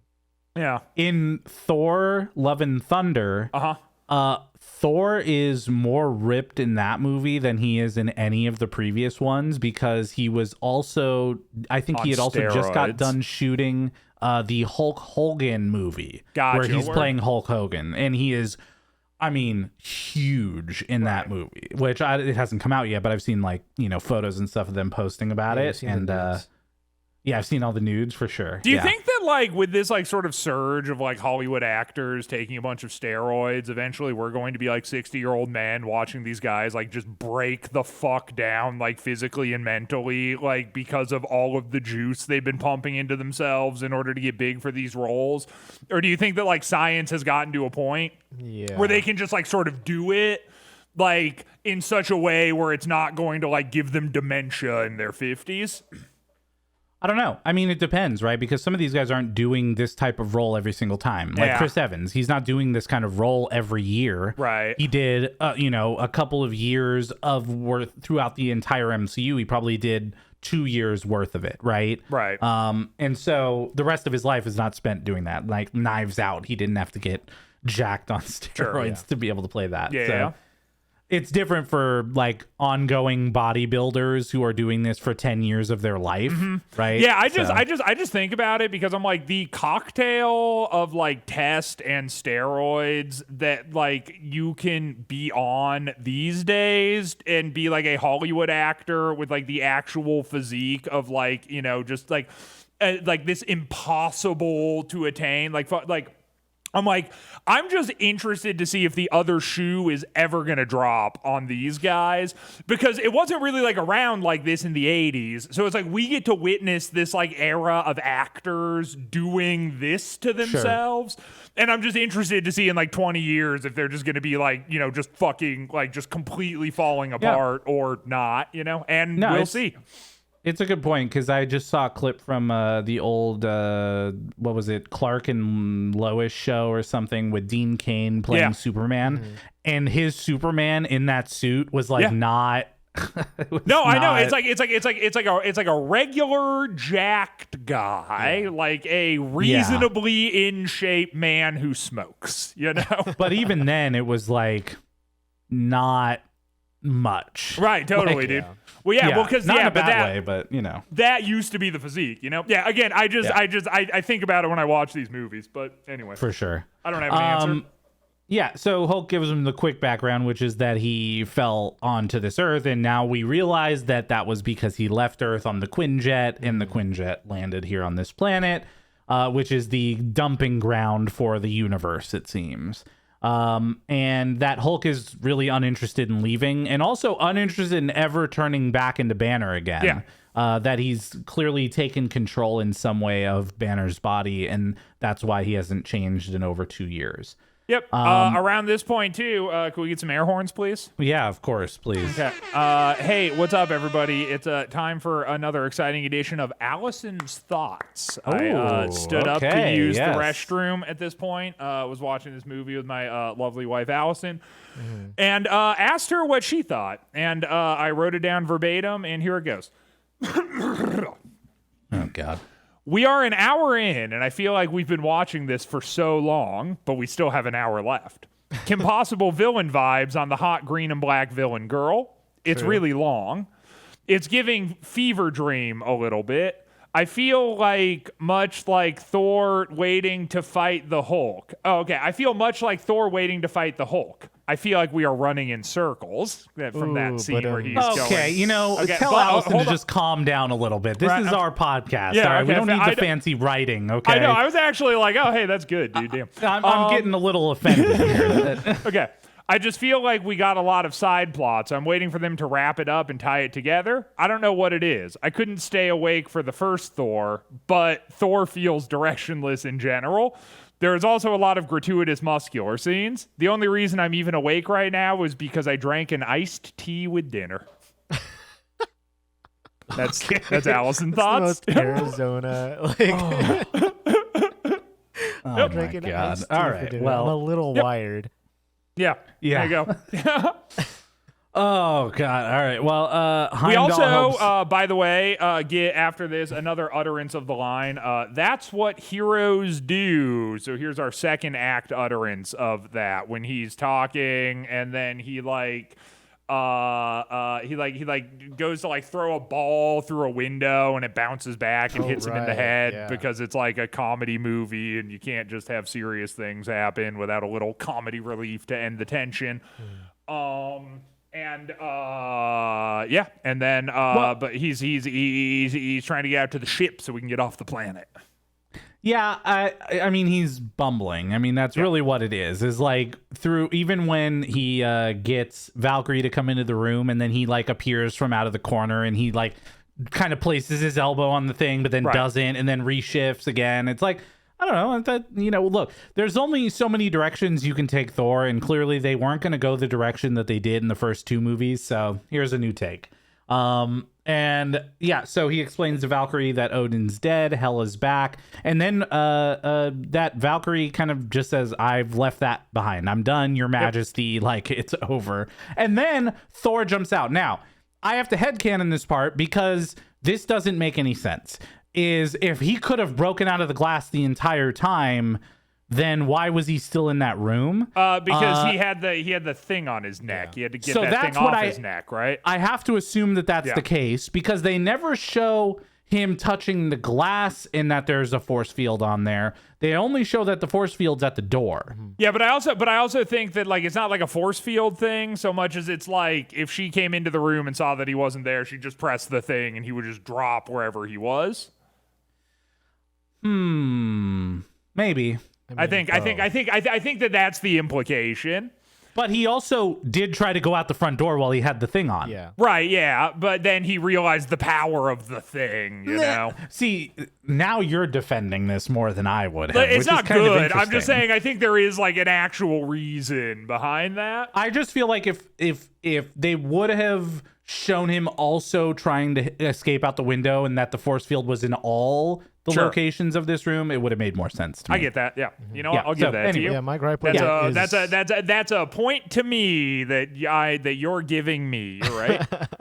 I don't. This movie was not thought out well. I'll take that point. It's not even a gripe with this movie. It's just anytime anyone in a movie jumps out of a window, I'm just thinking you couldn't do that. Those are like very thick windows and glass doesn't break like that, but yeah, but he's Thor, dude. Yeah, he's a god. He tossed a hard ball at it and it like barely cracked. So like, how is him jumping with very low velocity supposed to crack that? Yeah, because he's like magic, dude. Yeah. Okay. He's like a magic guy. Well, I mean, did you see his abs? Yeah. Come on. Of course he could with those abs. And he gets onto the jet. Right, he gets onto the jet. He's like, "Cool, we're going to leave." And then, we got a little appearance from the other guy who doesn't want him to leave for some reason. He's upset. And then he hits the console, and a fucking video clip of Black Widow conveniently pops up. Which is the same last clip that was played right at the end of the movie when he was leaving Earth. So it's not unreasonable for that to be the last thing that was in the memory system. You would have to go through like some folders to get to that. Right, video. I know. He's just kind of like, accidentally hits the buttons. Yeah. No, there's a replay last message button on the dash. Right. I mean, of course. Of course. Yeah, and like honestly, and this is I think something if I were to say it, I might get called out for being nitpicky, but I don't think I'm being nitpicky, and I actually want you guys to hear me out on this. Okay. I don't think Mark Ruffalo sold the wake up from Hulk scene very well, which is weird because I normally think Mark Ruffalo does a pretty good job like acting the part.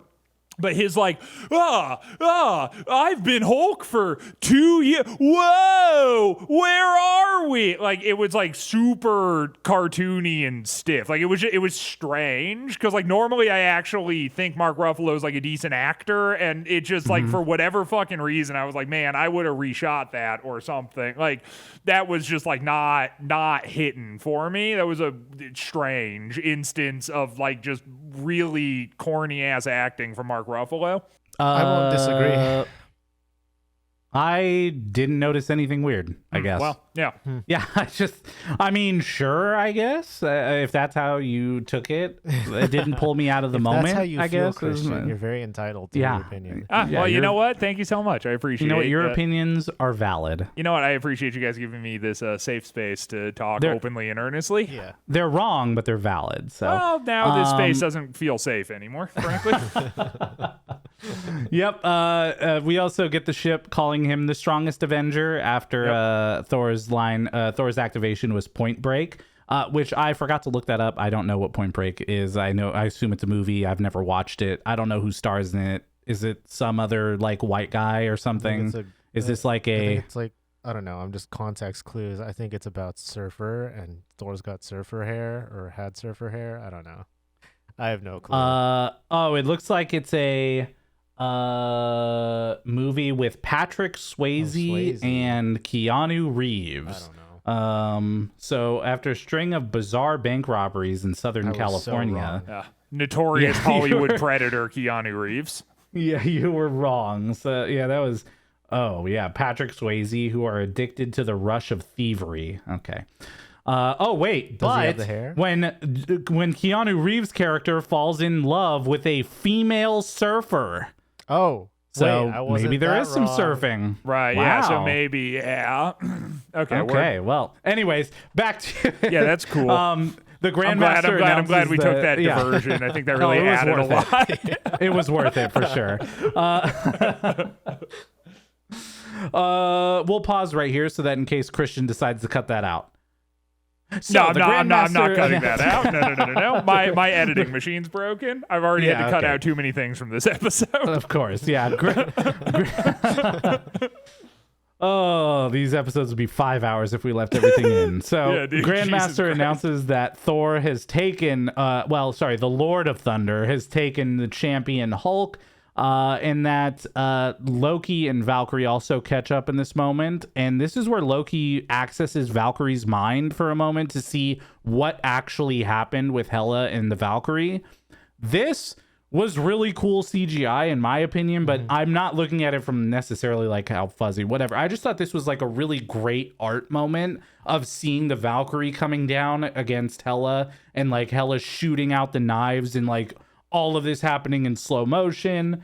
I thought it was really cool. Yeah, I thought it was kind of cool. It almost looked like it was like underwater, like in the way that like the light, was the movement sort of, like, was happening, sort of shimmering, and everything was slow motion, and it was like sort of dreamy.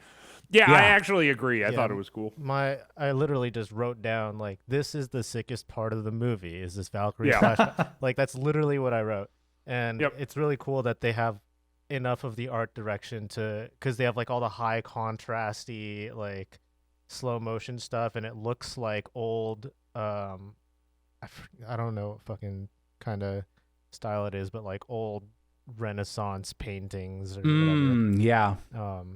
And I kind of wish that we saw more of that kind of art direction throughout the movie, but it's just all comedy, baby.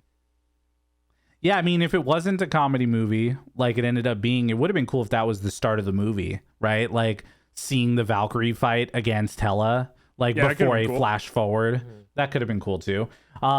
Anyway, so we're out now in the streets, and Thor has his disguise on, which is a very light shawl that goes over his head. And Valkyrie ends up coming back to Thor and to Hulk and brings Loki with her. And now they are the Revengers, which is the ragtag crew that's going to try to escape through the Devil's Anus, which is the... It's pretty funny. That was my reaction when I heard that. Oh, okay, I was like, oh man, that's so funny. What a good comedy sequence. Okay, I mean, what would you have called it, right? Yeah, I mean, I don't know, I guess, but I wouldn't have written this movie this way, so it wouldn't have even been on the table. Yep. Anyways, they're working out this plan now on how they're going to escape, and that they're actually going to utilize Loki here, which he's definitely not going to turn on them, right? He's definitely not going to be mischievous and do something they don't expect, right? Of course not. Of course not. And then they're going to enable Korg and Meek to start a revolution as a distraction for them so that they can grab a ship that will be able to make it through the Devil's Anus. Yeah. Yep. And this is where we get that elevator scene I was mentioning from earlier, which is Thor and Loki in the elevator talking about what's next after this. And this is where, like I said, this is where I feel like we see like the impact of what Loki's done and how it's affected Thor, which is completely checked out, signed off of Loki in general as a person. And that he's good. He's like, I'm good. This is who you are. I've determined that we should go our separate ways. This should be the last time we see each other. Right. And I thought that this was a good moment to like spell that out, and also to see that kind of look on Loki's face as if there is still something there, but he's far too gone for that. And this is something that's explored, by the way, more in Phase 4 through the Loki TV show that happens. We really explore like who Loki is, why he is like he is, and the relationships that he created not only with Thor, but with Frigga, which was his mother growing up, and with Odin. By the way, I think the Loki TV show is probably one of the top best things in Phase 4 of the MCU. Like, I really thought it was a super strong start and a really good story for Loki. Yeah, I know a lot of like fans of Marvel agreed with that. Like, it seemed like Loki was a pretty universally enjoyed television show. Yeah, and it really went deeper into the relationships that he built with people, which was kind of a really a fun thing to see play out. Sure. But anyways, so this was cool. And then they're going to do Get Help. Where Thor is going to hold up Loki and then throw him at the people that are trying to attack them. Yep. Yeah, my question is, how does that one hit knock all of them out at the same time? Well, they are being thrown by a god. Right. And Loki's also, this is the get help routine. Obviously, they've done this many times before in the past, so they've perfected the method. That's a good point. Of course. Yeah, of course. As a Christian super fan of this movie, by the way. I've already plugged up all the plot holes you can think of. And then, of course, again, Loki's going to betray him, but then we find out that Thor placed the shock device on him, which does it need to be placed on his skin? Because I kind of thought that would need to be a thing, but I guess it doesn't. It's placed on his jacket. Yeah, it makes like a force field around him. Yeah, sure. Well, I don't think it really. I have a question about that too. If Thor's the god of thunder, then how does that little shocker thing do anything? I don't think it's shock. That's the thing, because when you look at their faces when that happens, it's got like the blue veins that go in as well. So I think the shock is more of the output of the energy versus what's actually hurting them. So because there's like clear really hard. Yeah, it's like shaking them and like pumping them full of blue goo. And that's the painful part. Yeah. It's like they're like, oh, my body is full of blue goo, and it's very uncomfortable. And if we learned anything from Guardians of the Galaxy Volume 2, blue goo is bad. That's bad. You don't want that blue goo.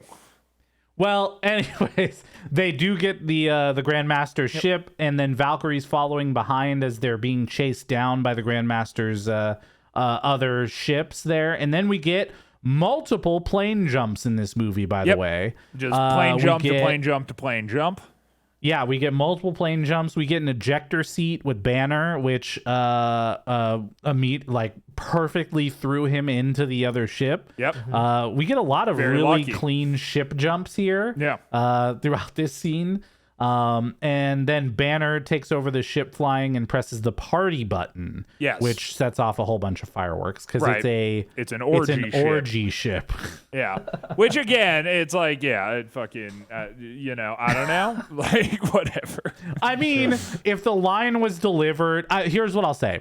If the line was delivered by Grandmaster, like we pull back to Grandmaster and he says, no, they took my orgy ship. They took my orgy ship. Yeah, exactly. Yeah, like that I would have enjoyed that. Yeah. Great. Well, this is why, again, I don't understand why we are not the creative direction for the MCU. Like, I'm just saying, let us make this one movie. Okay, check it out. The movie directed by us, total drama. Except for Jeff Goldblum, who acts as the comedy relief character, and he's in like 60% of the movie. It's really just like a buddy cop film with Thor and Jeff Goldblum. Now there's something. Yeah. There's a thing. There's a thing. Hire me next time. Well, all three of us, because just you would be terrible, but all three of us would balance you out.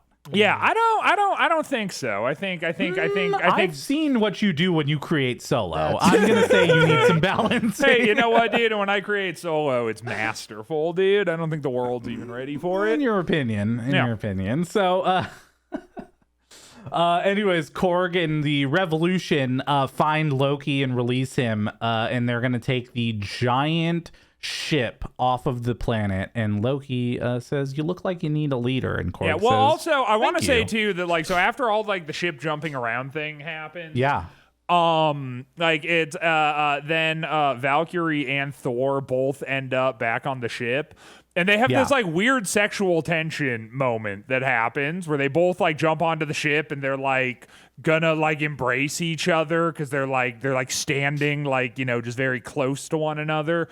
And then they're like, and it's just like, I thought that was weird because it's like there was none of that. like earlier, and then there's none of that again. So you just have this one scene. Yeah, there's a couple moments here where they kind of like play off this kind of tension between the two, but I actually don't think they're meaning for it to be a romantic kind of style. I think it's almost like both of them are feeling the energy of being in this fight. Like Valkyrie hasn't done something like this in quite a long time, where she's sex. been in a like actual real engaging almost large battle, right? Sure. Where both of them I think have the blood pumping and kind of just like where's that blood pumping, Dan? Right into Hulk's tiny penis. His tiny human penis. Okay. Oh boy. Wow. Well, it's a good thing nobody's gonna listen to this far into the podcast. So wow, here we are.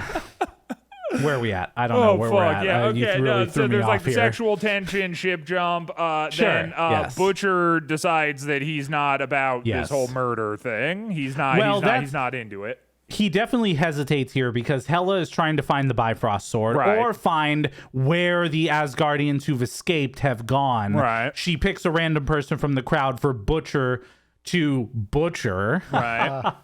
And this is another hesitation moment before someone speaks up, right before he has to do the killing. Right. And then he's like, wait, I know where the Bifrost sword is, and so don't kill her, kill everyone else. No, don't kill anybody. No, kill them all. Kill them all. Yeah. Well, yeah. The Revengers made it through the Devil's Anus, and now they've made it back to Asgard. Right, and then just by the way, time. when they're on Asgard, I just want to point out that like I thought it was strange that like they're just like, oh, there's multiple heat signatures inside of this building, so this is probably where like all the survivors are like holed up, and it's just kind of like.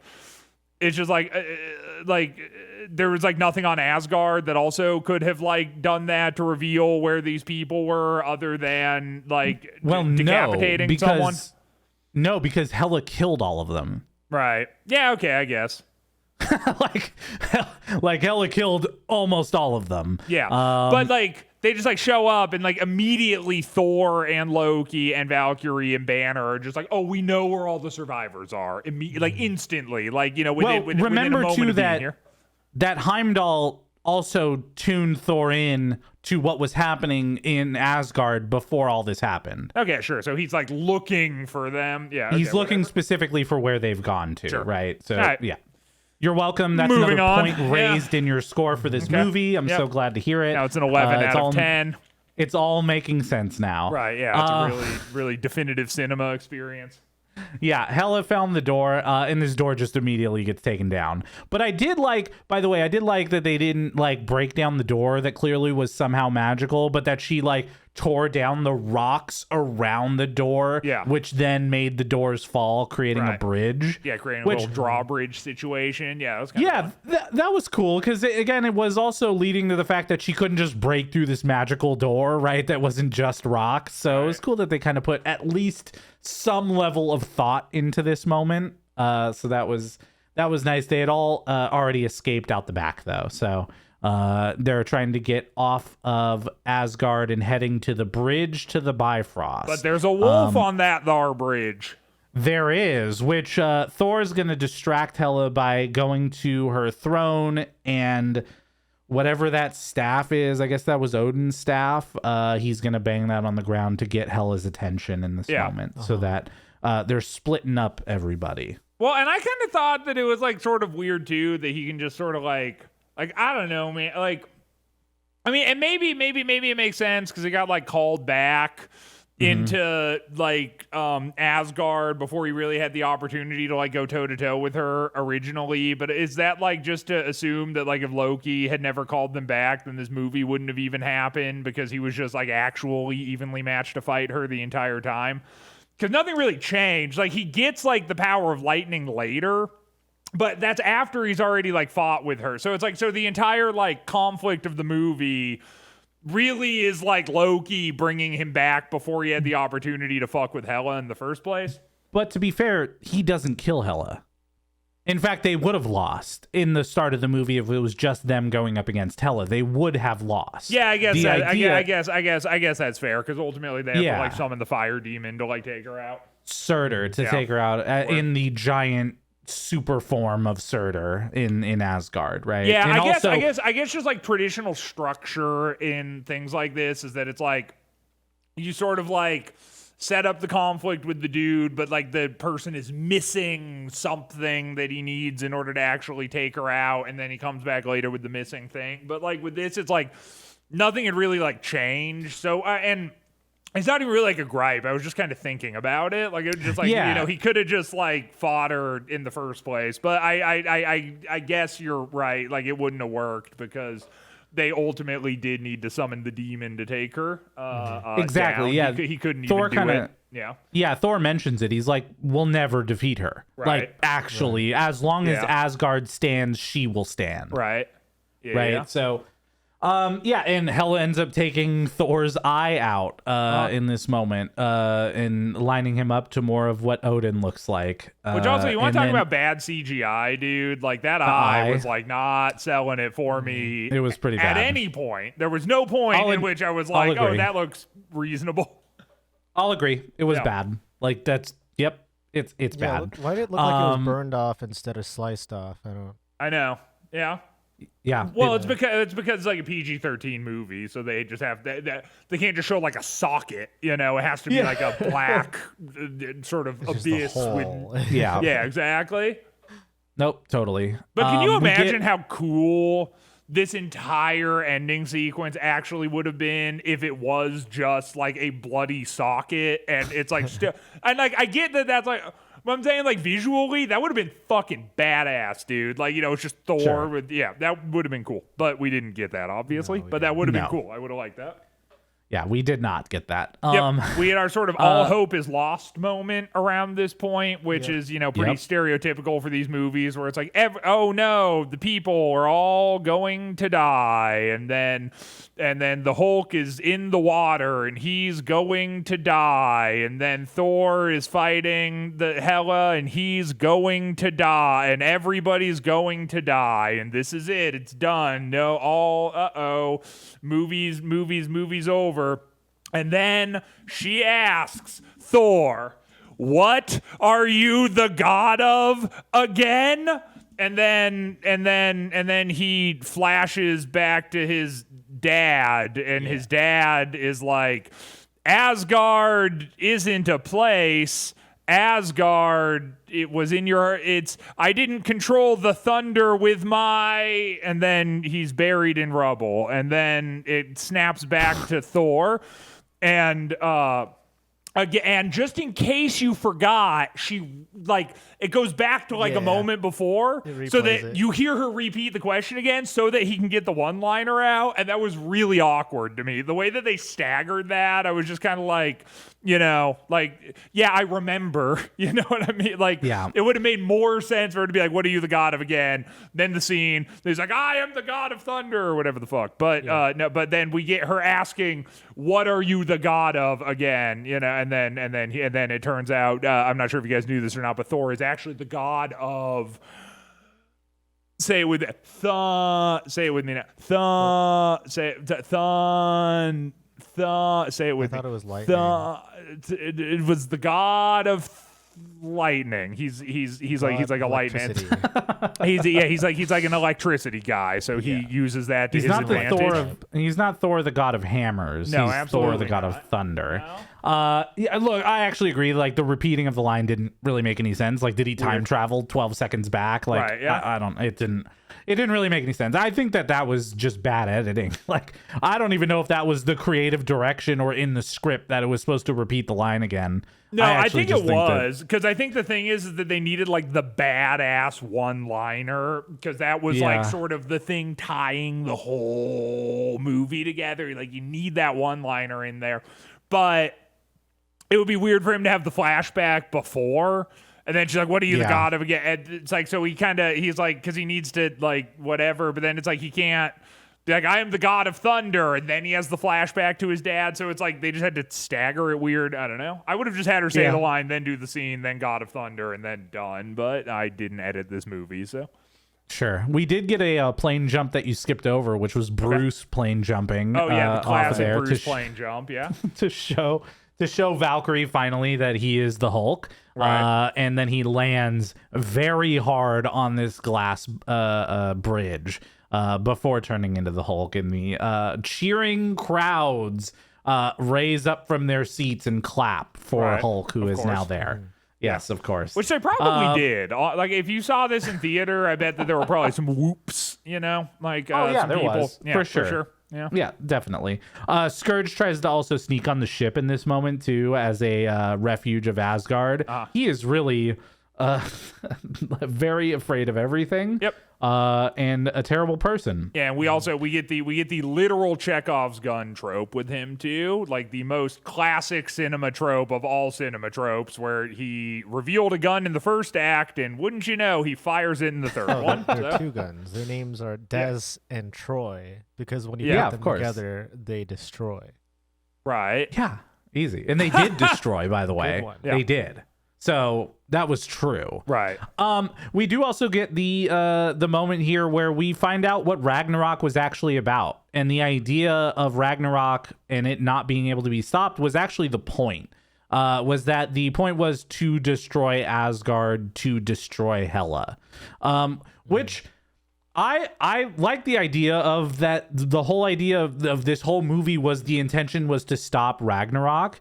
And the solution was to ensure that Ragnarok happened. I thought that was cool. Like a good story plot. Yeah. No? Sure. My question, is Valkyrie says something earlier where she's like, oh yeah, Hela gets her power from Asgard. And so, like, yeah, it makes sense that with that logic, that Surtur destroying Asgard would also destroy Hela, right? But then does that mean that Asgard is a place and not a people? Yes. Asgard is a place and it's a people. But But they just said that it's not a place, it's a people. It's where the Asgardians stand. So right, but I don't think that that's mutually exclusive. I think both those things can be true. Like, it is a magical place where she's drawing power from, but also in a more metaphorical sense, as long as the people live, Asgard lives forever. Okay, so I'll concede that. So if we take that, okay, and we're like, okay, the only thing that could stop Hela is Surtur in his big giant demon form, right? Right. He's going to cause Ragnarok. He's going to destroy the world of Asgard. Then, why was there so much drama surrounding Hulk going off to, like, beat up Surtur as if he was going to stop Surtur from destroying the world when he obviously wasn't powerful enough to stop Surtur? I think there wasn't. I think that was just supposed to be like a comedy moment. See, like this movie doesn't make any sense to me. It's like it's supposed to be like, oh no, Hulk! He's still the Hulk. You know. Okay. Yep. I agree. Like, yep, that's just what it is. Yeah. What it ends up being. It's not good. To your point, I don't love it, but I think that's just what's up. You know. Yep, it was just a comedy TM moment. Bro. Okay, I got it. Yeah. As Loki goes to place Surtur's skull into the fire, by the way, he also sees the Tesseract. Right. So let's not forget that little moment, because maybe that'll be important in the future. Who knows? I don't know. Maybe. It's got an Infinity Stone in it, so we should take it seriously. Right. Yeah. Anyways, the ship takes off. Surtur and Hela have their final fight there, which Surtur demolishes Hela straight into the ground, and they take off. Everyone left of Asgard is now on this ship, and it's not many, but this is this is the rest of it. And Meek, we find out we think is dead, but because Korg accidentally stepped on him, but good luck. Because Meek is still alive. Thank goodness, everybody. Meek is alive. And Yeah, your favorite character. Thor is essentially, put in place as the leader of Asgard as they decide they're going to. Yeah, as they decide they're gonna head back to Earth. And that's the end of Thor Ragnarok. Yeah. But we got 2 credit scenes here. So we got the first credit scene here is Thor and Loki are talking about whether they really should go back to Earth and how people will respond to Loki showing up again. And right as they're discussing that, this 100 times larger ship than this already large ship shows up right in front of them, and we cut to black. Yep. That's all we know. We don't know who's on that ship, but I think we'll find out. Yeah, I would assume that's correct. And then finally we get the end credit scene where Grandmaster falls out of the building that he was in into the middle of the scavengers, and he congratulates them on a very well done revolution. Yep. Great job, everybody. The Grandmaster's gonna die now. Right. So, well, yeah, and he's like, well, it's like it's and that's also like kind of a funny scene, because like, well, if you think about it, you need a dictator to rise up against in order to even have a revolution in the first place. So I think we all had a role to play here, and I think we all did a fantastic job. It's like, yeah, it's funny. It's like a funny. It's a great Jeff Goldblum moment. Yeah, absolutely. And then finally, which this is a little weird, by the way, after the end credit scene, you could skip more credits just to see the line that says. Yep. Thor will return in Avengers Infinity War, which means, by the way, we're getting real close here to the end of the phase 3. I know, to the end of our podcast. Oh. Wow. And then we'll never talk to each other again. Yeah, I'm looking forward to that, dude. Fuck. Yeah, me too. That's going to be great. I have to hear one more MCU take from either of you. Holy shit. Man, I don't know how I'm going to feel if you do not at least enjoy Endgame.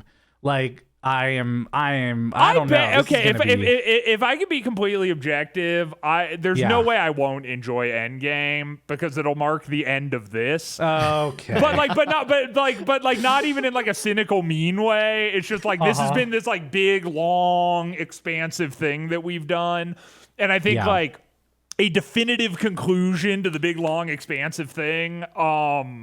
I will like it. Like, no matter what, even if I hate it, it's still going to be fun, because it'll sort of be the culmination of everything that we've done. But yeah, I don't know, man. I mean, if phase 3 is any indication, I'm like, I'm not fucking impressed, really. Like true, well. So, I didn't expect that anyway. So right, I know, yeah, but I'm just like, I don't know, dude. I mean, I feel like there were I feel like there were more bangers in phase 2 at this point, honestly, which is, and I didn't even like phase 2 that much, really. So, I guess we'll see.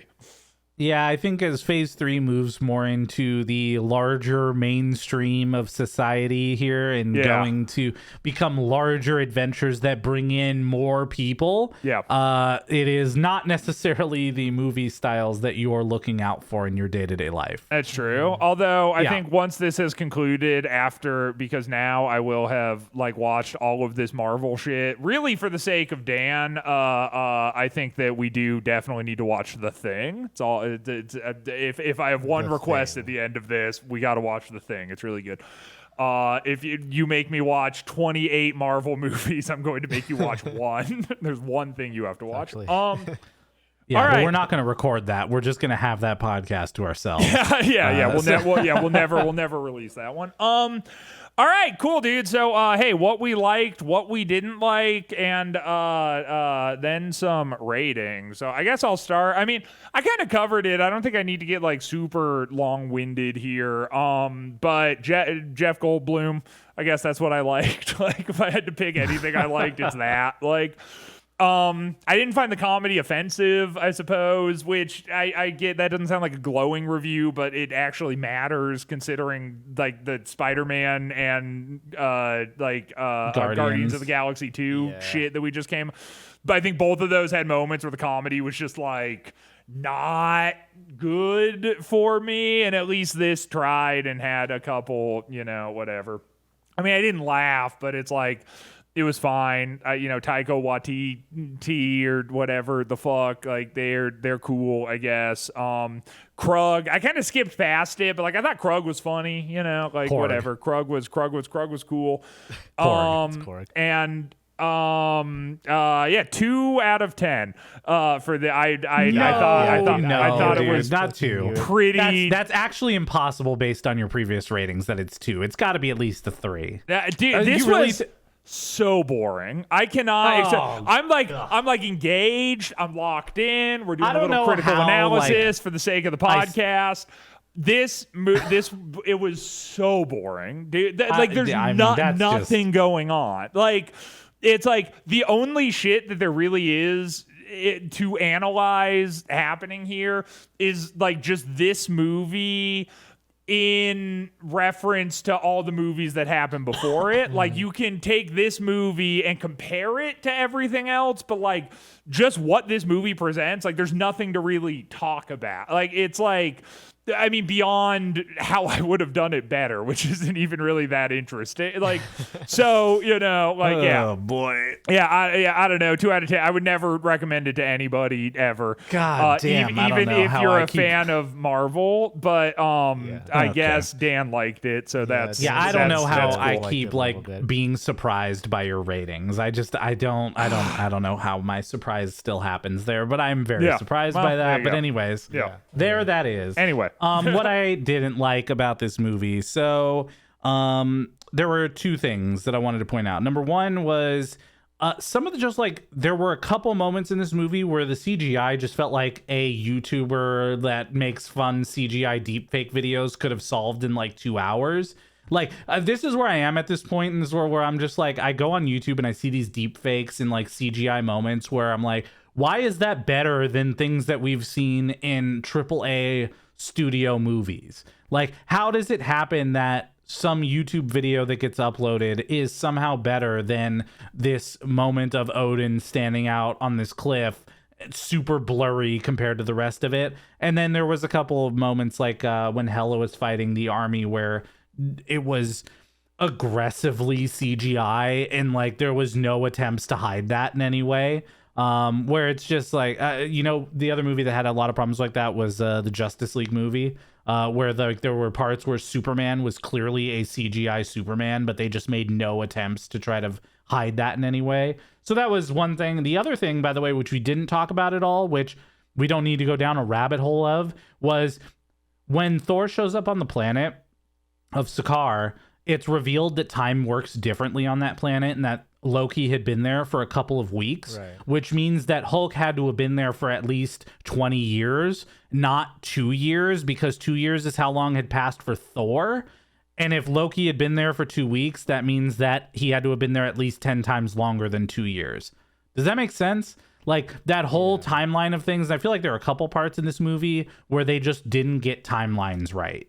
And I feel like timelines are a consistent problem, just like in Guardians, when Ego's explaining all of his shit about what he's been doing over the years, the timelines don't make sense.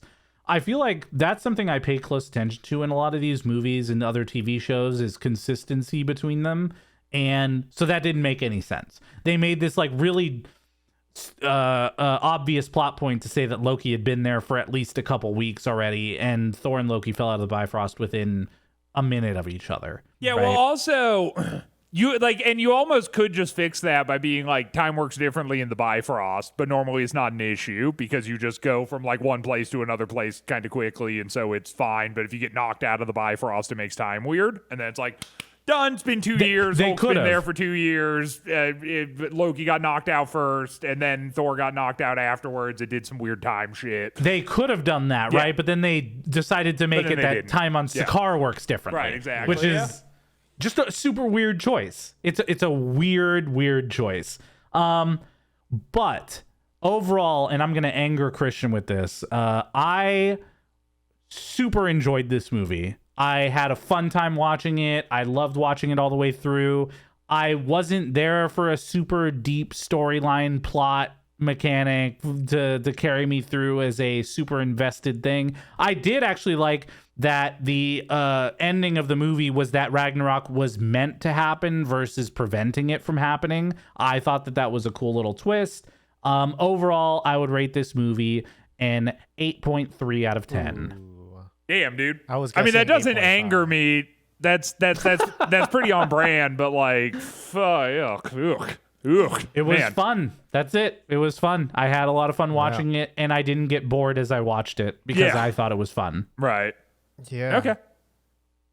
Before John? the podcast, one of you asked like what I thought about it, and I was gonna guess your guys' opinions on it as well. And literally, my guesses were Christian's gonna give it a 2, and Dan's gonna give it an 8.5, and I was almost right. Yeah, wow. damn. Yeah, that's close, dude. Wow. Final thoughts, dude. This movie is basically 2 different movies, right? It's the Hela movie, and then it's the Thor and Hulk buddy cop movie. And the Hela movie's boring as hell, but has some of the cooler artistic styles, I guess, of the MCU. That doesn't really save that part of the movie, so it's like half of the movie kind of sucks. And then the other half is only funny like 30% of the time. So you got to like divide like what is 30% of half of a thing, and that's how good this movie was. Like I literally only laughed, I think, once, and it was at Jeff Goldblum talking about how like in other worlds I would have been 100 like millions of years old, but here, and then he just stops talking and kind of like smiles like Jeff Goldblum does. That was like the only part in the entire movie where I laughed. So yeah, if this movie doesn't make you laugh, it kind of just sucks. And that's where I'm at. So I'm gonna give this a 5. Right? Does that surprise anybody? Nah, not really. No. Yeah. No. Yeah, okay. This is the you know what this classic Cape shit. This classic on brand Cape shit. I think this is a perfect example of Cape shit. Right. Yeah. What transpired here today? Yeah. It is. Yeah. And I think that is what we in the industry would call a podcast. I do believe it is. Yeah. Okay. Cool. Yeah. Hey, thanks for listening, everybody. Rate our podcast, or you fucking suck. Yeah, if you've listened this far and you don't leave a review on either Apple Podcasts or Spotify, Get to us. Stop listening. Christian's he's gonna think you're not cool. I will and think you're as not you cool. know, we only want cool people listening to the podcast. I've always said it every week, week true. after week. I just keep saying it, and frankly, you're not welcome here anymore. Please stop listening. Great. Well, that's a great Thanks, ending everybody. to stop Thanks. listening. Bye. Yeah, bye.